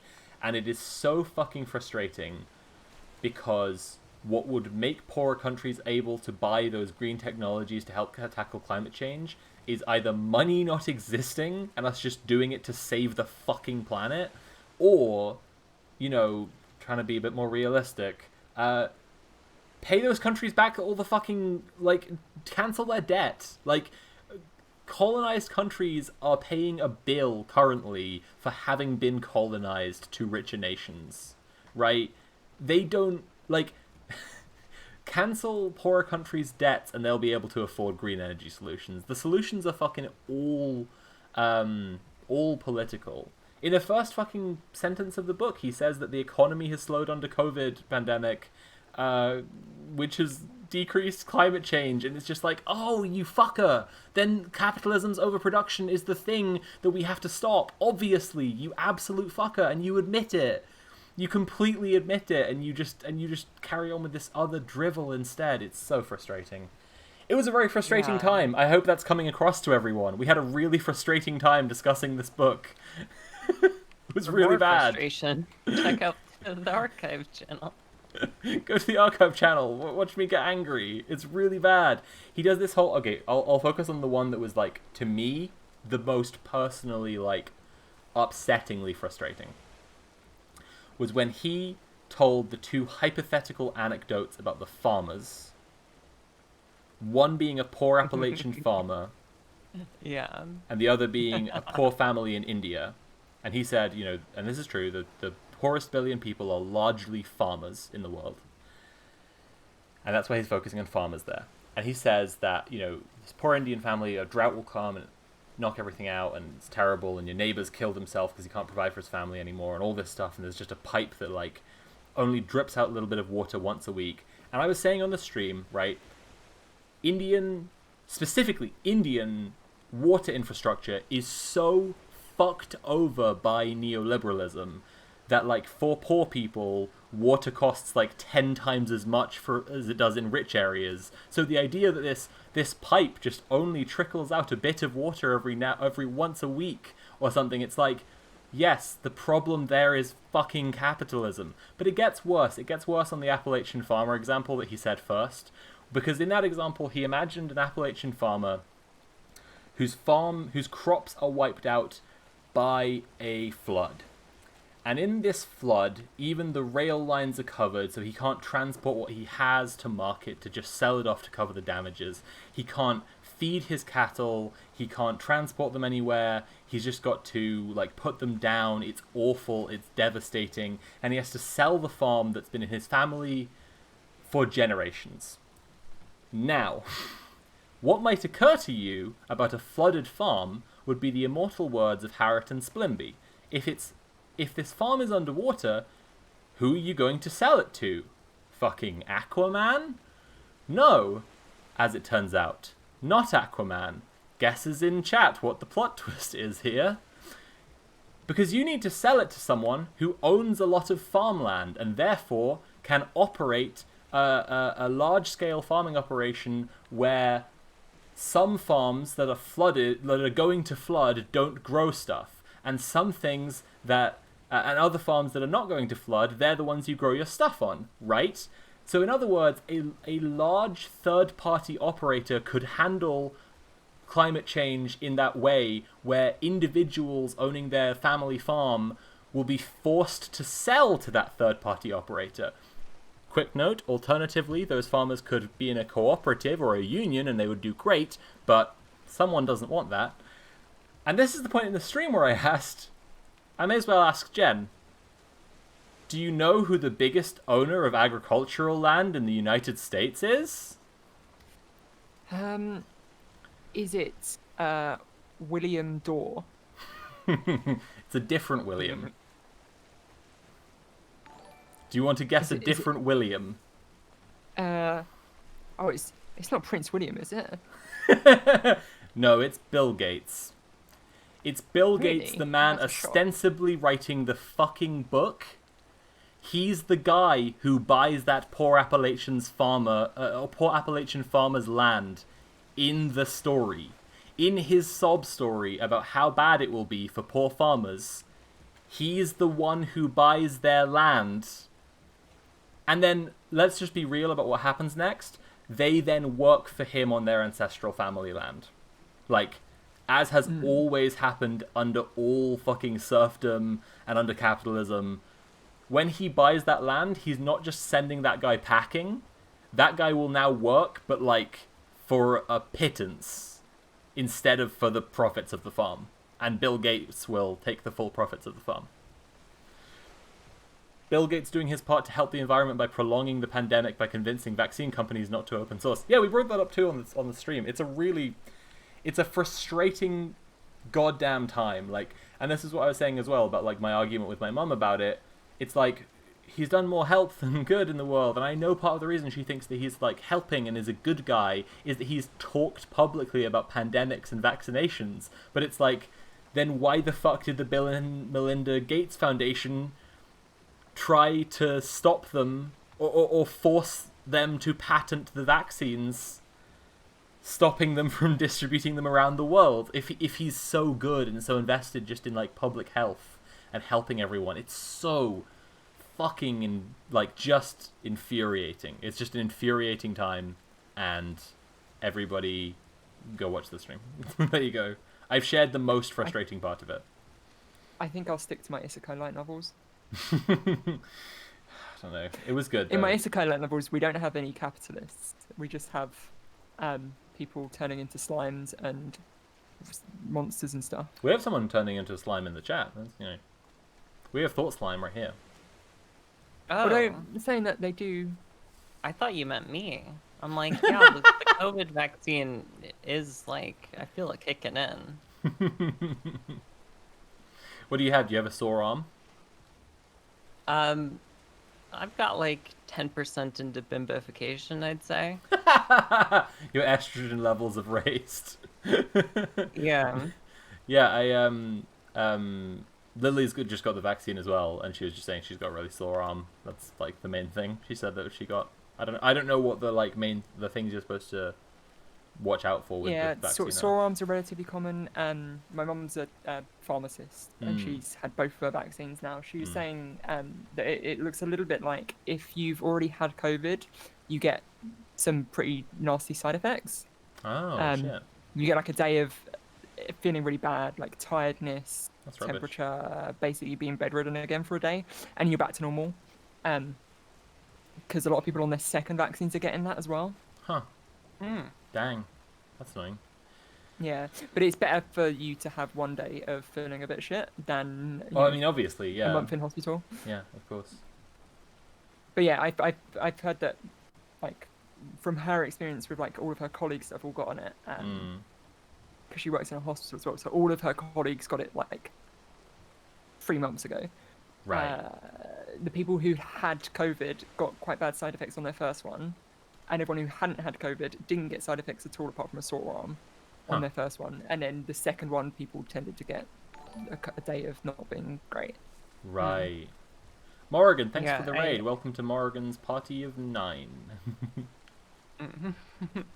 I'm not feeling anything much, but no, it normally takes a while as well. You're not going to get it in the first hour. Okay, cool. I mean, all I have to go off of are the memes I've seen on Twitter.com. So I'm expecting some pretty big changes, I'd say. Yeah, what are you expecting based on the memes? 5G nipples.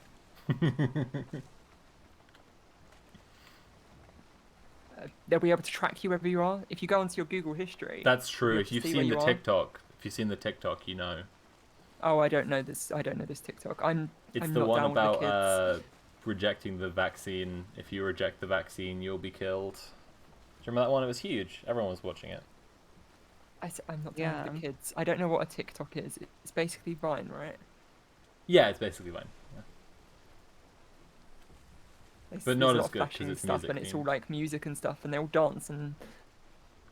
Yeah, that is it. It's sad. It's frustrating. As you get older, you realise that old people were right. No, you're not. Okay, you're going. It was a facetious comment that you're going to put holes in, and I'm going to go, oh, okay, yeah, you're sure. But I was making a joke. So just laugh, and we move on. Haha, that's true, Jen. Classic Jen. Listen, I'm hilarious. You are.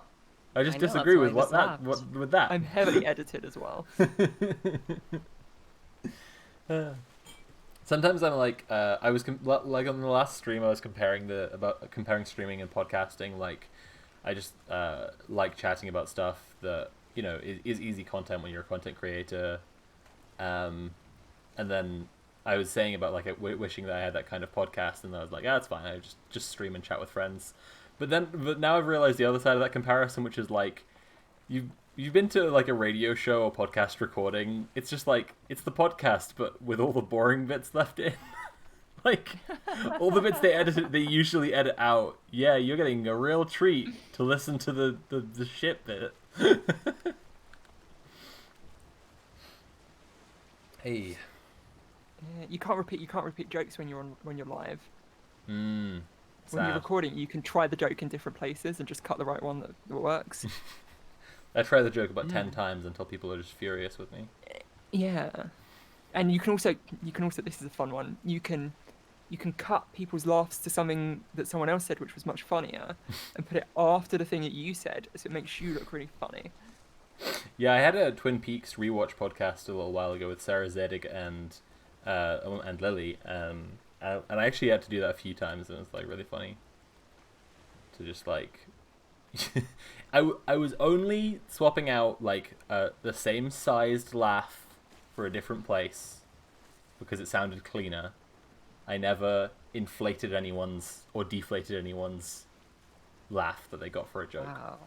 I can't believe I've been lied to all this time. Every single podcast. You didn't listen to the podcast. They've all been edited? Oh, all podcasts you've ever listened to. Oh my god. I used to do a podcast where we had one microphone. That was a nightmare to edit. Oh my god. Yeah, that sounds bad. Yeah. I'm looking forward to my new podcast. I don't like to talk about my podcast history. That's a shameful past. Okay. Yeah. I'm looking forward to my new podcast. That's what I'm looking forward to. Me too. It's gonna be a cool time. Hell yeah. Jess, for those who don't know, Jess is actually gonna run.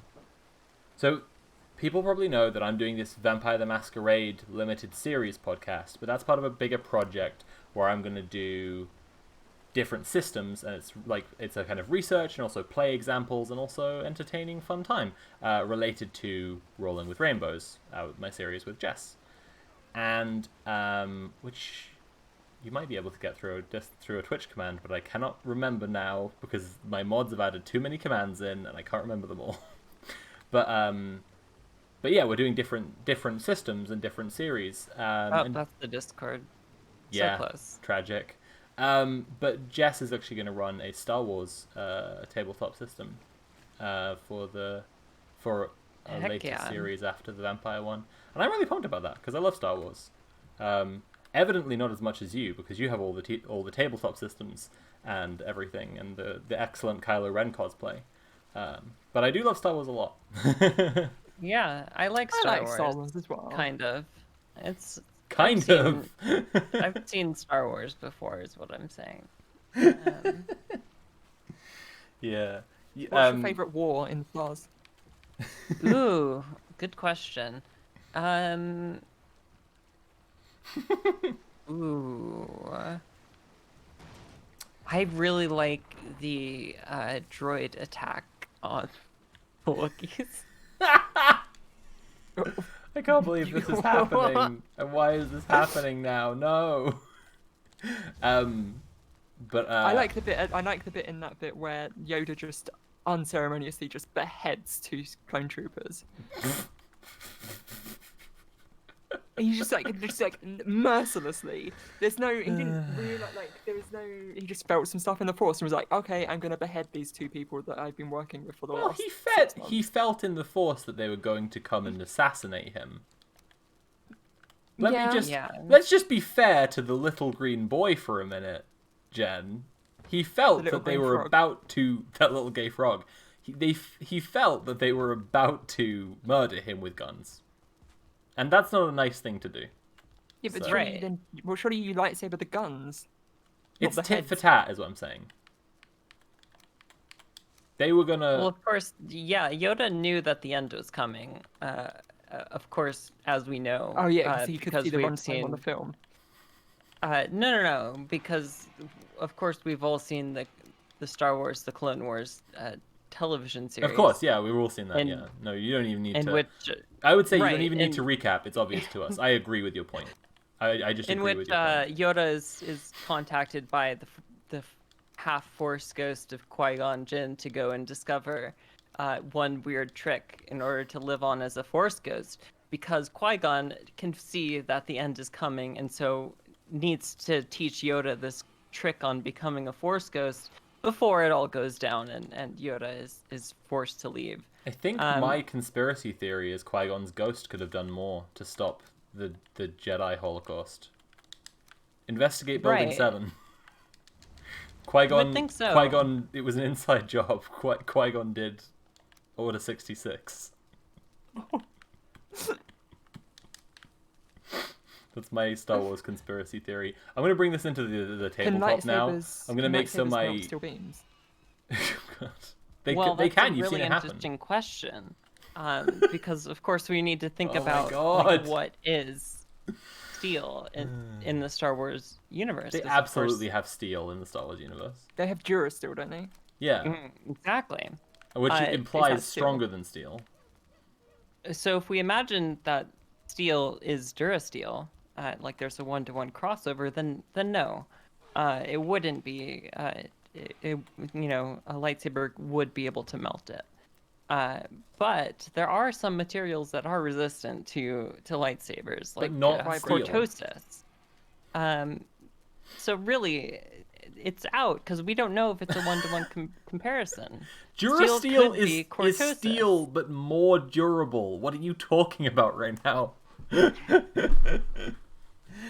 Anyway, I'm going to bring my conspiracy theory into your tabletop game and completely sabotage it. I'm going to have my character be a Qui-Gon Jinn truther.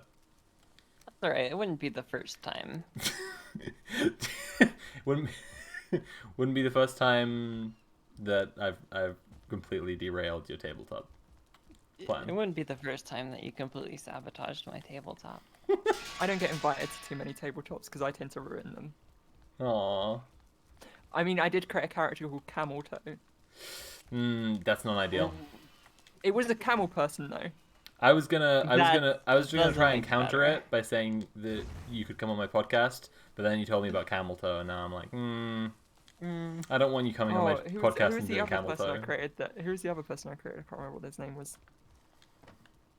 It was the rock star. I can't remember. I'm sure I've told you about this one before. I don't think so. I might have been very drunk when I did. Investigate Benghazi Kenobi. Yeah. No, the last time I was playing a tabletop that Jess was DMing, I did a war crime, and it derailed the story because I wasn't meant to do a war crime. It was just a small war crime. It was only, I mean, it was minimal. It wasn't even Tony Blair level. You know, it was just like tiny. You know, and all liberals have forgiven Tony Blair and George Bush, so I should be forgiven for by what your very logic, you should have to spend time in a dog cage eating peanut butter. That's true. I mean, if there was justice, but there is not. So. Yeah. Well, to be fair, like you didn't actually ruin it or sabotage it. It's you just did a war crime in a way that I was not expecting at all. And therefore had no content for which to continue the session. I just figured that my character was very impulsive and also desperate to impress other people. So when it felt like they were kind of hitting a dead end with solving the mystery, she bombed an office block with a big mortar cannon, and then collapsed a mine, sealing the workers inside. That's just to impress her friends. So I think that's valid. Really? Were her friends impressed? No. Well, what did you they learn weren't from happy this about it experience? at all. That's the question I always ask people. What did you learn from this experience? I think I was true to my character the whole way. Like I think I was true to my character the whole way through. That's what she would have done, and she did it. So I think that's valid. I learned nothing because I'm already perfect. To be fair, if you look at it a certain way, your character was kind of an imperialist there to force their own customs onto an unfamiliar world. So kind of it's par for the course. Like kind of nailed the role playing if you think about it. I was really doing satire like Zack Snyder did. Right. It's really satire actually. Satire is when you do the exact thing, and the people who you're satirizing can't tell, and they take inspiration from it. Yeah. Sorry, I'm really salty about H1 Guy's thread. He was saying that fucking the Snyder Cut was like satire of modern superhero films, and it's like it's written by Chris fucking Terrio, the guy who wrote Rise of Skywalker. No, it's not satire. Fucking hell. No. So annoying. Okay, it's done now. You can let go.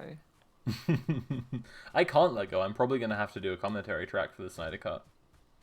Oh, I really want to do commentary tracks one day. I did one for Knives Out, which was great. I did one with Sarah Zedek about on Knives Out, and it's on her Patreon, and it was really good because Knives Out was really good, and we had a lot of cool stuff to say. I have nothing good or clever to say about anything, but I would love to talk in front of a film for 2 hours. You have a whole. In many ways, what we're doing right now is a commentary track on what you're playing. Oh, true. I really like the scene where Soph walks through the forest. Oh. Well. They're What's holding. really interesting about holding a bow. the circle is that it has trophy hooks on it, and also the runes kind of resemble the boss that you are meant to fight. Whoa, that's so deep. That's actually And foreshadowing later in the story if you think about it when I go fight those bosses. It says a lot that it says a lot that they're using a controller, because that's really about the folly of man. Oh. No need for explanation on that one. That's true. You know what? That one's just self-evident, so I'd say don't even worry about it. What I really like is the subtle nod to the game's more RuneScape-inspired elements with the party hat that you're now wearing. That's a Santa hat. In many ways, Santa hat is a party hat. That's true. That is Santa is very partying true. all The the biggest time. party about the birth of Jesus Christ. Santa It's, is a notorious subtle alcoholic, nod. and he does bring the party with him everywhere. And it's quite tragic, and the elves have tried to intervene, but there's nothing to be done. Can you get different colour Santa hats? Don't think so. Haven't found a way to so far, anyway. That's a shame because the original Santa hat was green. Oh yeah, that Coca-Cola thing. Although I saw something, I think it was like Snopes saying that wasn't true. That Coca-Cola I mean, no, changed. I mean green Santa hats definitely existed before red ones. Yeah, Whether or not it was sorry. cool as red I meant because the of Coca-Cola thing specifically. I think Yeah. that's obviously true. I just mean, yeah, I think that I've been lied to about Coca-Cola changing it. Yeah. Sad. I see. My banter is Nothing's true. Everything's a lie. Investigate Building 7. Qui-Gon Jinn did Order 66. I need an analog for Building 7. I need like a investigate like Clone Ship 7, I guess, or something like that. That's Cloning what I'll say. Facility 7. Yeah,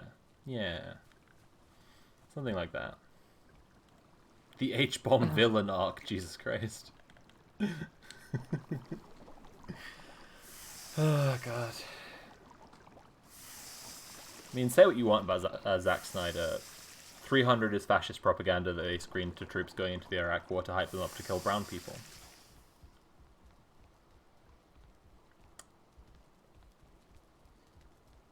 Yeah. And that will remain true whatever else you say about Zack Snyder. That's my point. Mm-hmm. Yeah. It's just true. It's a nice little thing to think about. What should we say about Zack Snyder? We've been told we can say whatever we want about Zack Snyder. Yeah, go for it. You can't have worse takes than H. Bomber Guy did. Oh no.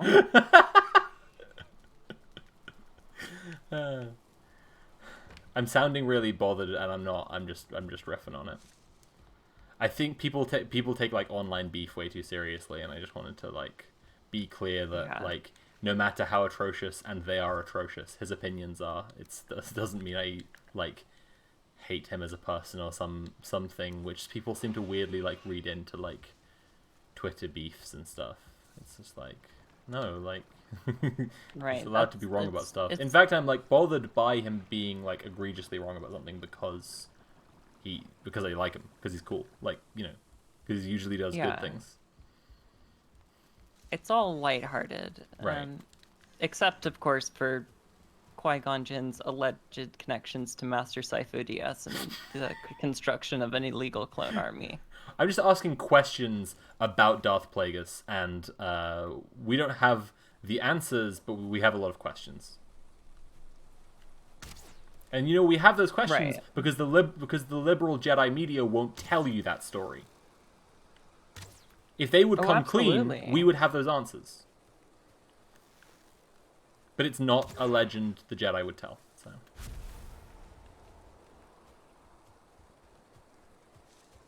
The kind of cancel culture that is running rampant, where the Jedi will cancel you just because you are a Sith. Right.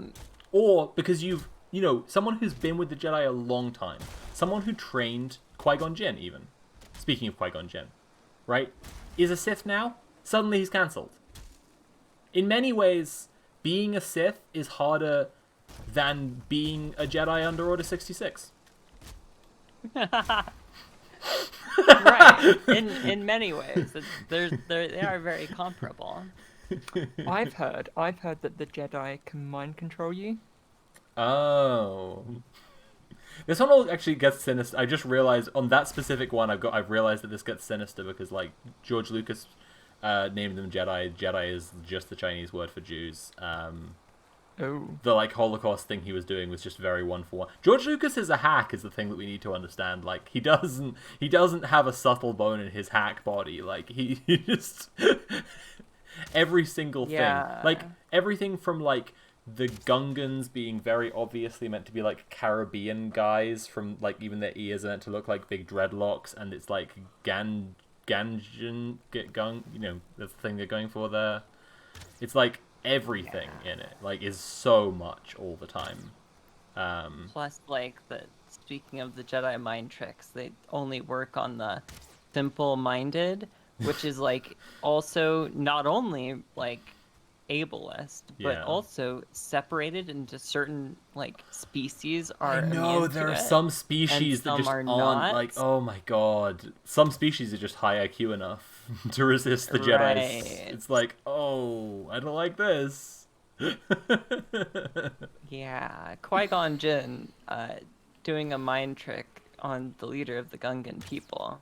Now we're getting some real actual crimes. Charles Murray has a whole lecture he wants to tell you about the Gungans being mind tricked by Qui-Gon Jinn. Charles Murray is the author of The Bell Curve. I don't think I'm too much of a deep cut like nerd about like fascists and also Star Wars, and I'm just like, well, the people who get the Charles Murray side and not getting the Star Wars side, and vice versa. It's like, somebody laughed. Somebody laughed somewhere. Me, and that's all that matters. So I'm just entertaining myself. That's what I'm really here for.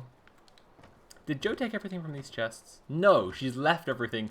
My house isn't just storage space, Jo. God damn it. Fucking hell. I put this stuff in chests for her to take and leave and go away. Fucking hell. This is so frustrating. I think you have to go by the rule of finders keepers now. Yeah, I mean, if there was, yeah. I mean, there is some good stuff. Actually, it's very communist to just take it all, and what's yours is mine. That's called mutual aid, baby.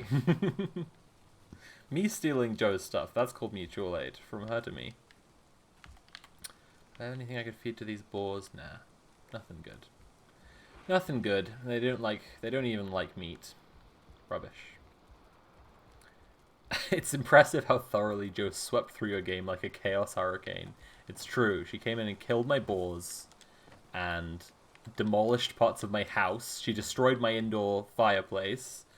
Oh my god. She set me on fire. What else did she do? She did so much stuff. She dropped you out of a boat.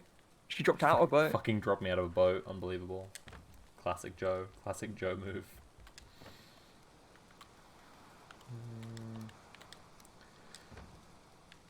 I think Investigate Clone Ship 7 is pretty good. That's an analog. And I'm like much too serious about this. I am gonna bring Qui-Gon Jinn trutherism into the Star Wars game. You can, but like if you're gonna do it, like you gotta get better than Clone Ship 7. I mean, come on, Qui-Gon died before the Clone Wars even started. The whole conspiracy is that Qui-Gon's ghost could have done more, and because he didn't, he was actually behind it. It's all about Qui-Gon's ghost. That's the important bit. See. And much like many good conspiracies, parts of it are things that are not widely known, but are true, like Qui-Gon is still alive as a Force ghost. Actually, Qui-Gon wasn't a full Force ghost. He was only a spiritual voice, because he hadn't properly turned into a ghost yet. Yeah, that's true. See, now this is someone who's watched Star Wars, The Clone Wars, the animated series. Actually, no, I've read some of the books. Jen's levels of See, unactually this is someone right who now has go watched something through the somehow roof. even worse than Star Wars: The Clone animated series. Listen, my literature tastes are atrocious. Let me tell you about a book called that got reincarnated as a vending machine. Now I wander the dungeon. Oh. I wonder what happens. Yeah, I'm This guy, curious he about what the gets- premise of he this die- could be. He dies from getting crushed by a vending machine. Oh. And Well, that's then kind of he wakes cool up then and that he would is a be vending machine, reincarnated but he's as in a one. dungeon. Oh, what does he do? Does he wander it? No, he then finds a girl who is strong enough to lift him up, and she carries him around on her back. That's a Wow, strong gal. Goals. I could do that. Do you have her number? Or? It's Where does she hang out? surprisingly Is good that for quite a trash novel. for a In, novel in where terms of isekai, where the someone gets protagonist turned into is a something vending weird, machine. I would probably go spider, slime, vending machine. Right. It's been about 4 hours. In fact, it's been 4 hours and 10 minutes. So I should wrap up and go do some Yeah. writing. I'm knackered too. Cool. Alrighty. This was only meant to be a little bit of procrastination. Oh yeah, now it's like 11 and you're still... You should go finish that last slide, Jen. Because we're recording tomorrow and I Oh, have work Jesus. as well. Well, don't worry. I'm not sure that Natalie's done her presentation. I'm just looking across at her right now. She says she's doing it, which means that she's not done any. Hey, that's not true. I've done some. Didn't she have a spare one already? Didn't we cancel Oh, the it's one that she was one. gonna do? Is it that one? That's fine then. Okay. No, it's for Friday. Look up what? Please, can we not have this? Can we? No, yeah. just shut up. I don't. No. I've No. written it. No. Yeah, I don't want to have a conversation relayed through the stream. You just message each other. You don't. No. No. No. No. Did you hear that, Jen? Can you talk a bit louder, please, Nat? Everybody, if you enjoyed the stream, please remember to subscribe and cheer to support my streaming efforts. It is very helpful and keeps me fed with chocolate Easter eggs. This is a bad ad for subbing to my channel. Please sub, it's good. And also, we will be doing the post stream on Friday, which we usually do, where we read some posts, and they're good. They're good posts. It's a good time. Come by on Friday. Remember my Patreon, patreon.com/curiovids, is where you can support the majority of my work. $2 plus patrons get early access to my videos. My next one is going to be The Matrix Sequels Are Good, actually. That's the writing I'm actually going off to do right now. It's going to be a really fucking good video because those movies are really good and nobody appreciates them. And I'm really excited about it. And it's actually going to be up a whole month early for $2 plus patrons. So if you want that, go give me $2 or more than $2. Patreon.com/curiovids. Jess, are you involved in any kind of ongoing series that you could promote? Is there any kind of series that you're doing? Sure, there's a series that I'd love to promote. Oh, yeah? So, you're right. It's collaboration. You may have heard of it. It's called Next Slide, Please. It's a YouTube channel that's focused around a couple of friends who may or may not be somewhat related, for some of them, who put on, you'll be surprised by this from the name, they put on slideshows, and they're on always like amazingly both funny and like actually like you actually learn something from the slides, which I think is which is fun. This is a good bit, that but show is- Jen is just being robbed of her ability to promote her own channel right now. It's tragic. Well, Jess is doing a great job. That's so- true. That's true, Jess. I'm sorry. You Oh. carry on. You're doing fantastically. Well, that's good. I was afraid that I wasn't doing it enough justice because that's just how good this channel is, everyone. It's called Next Slide, Please. Thanks. I'm doing a show called what's it called? Something with rainbows, rolling with rainbows. Oh my god. Okay, Jess, is there anything that you would like to promote that you are part of? That you yourself are actually in? Oh, Sure. Yeah. So pretty soon, I'm gonna be a part of this new series. It's a podcast branded by Rolling with Rainbows. It's put on by someone you may know by the name of Damer Sophie, and it's going to start with a short podcast sort of series on Vampire the Masquerade 5th edition. And then eventually it's going to get to the part of the podcast that I will be hosting. Well, hosting. I'll be DMing in it. And that is going to be for Star Wars FFG campaign that I'm currently writing right now. Awesome. Well, I'm writing it in the same way that Nat is working on slides. I still didn't mean that either. Everyone should go check out Jess's channel, where the main series where we discuss TTRPGs, Rolling with Rainbows. We talk about queer inclusiveness. Has just started. We got the first episode up. We'll be working on the second episode soon, and it's very good so far. And Jess has made fantastic graphics and assets for it, and a D&D supplement that you should all check out because it's really good. Yes, that's called Rolling with Rainbows. You can find it on my channel. youtube.com/c/thatjess. I tried to say it too fast and I tripped over my tongue. Okay, thanks everybody. This has been great. Remember to sub, and I'll see you on Friday when we'll read some heckin' posts. It's been fun. Bye everybody.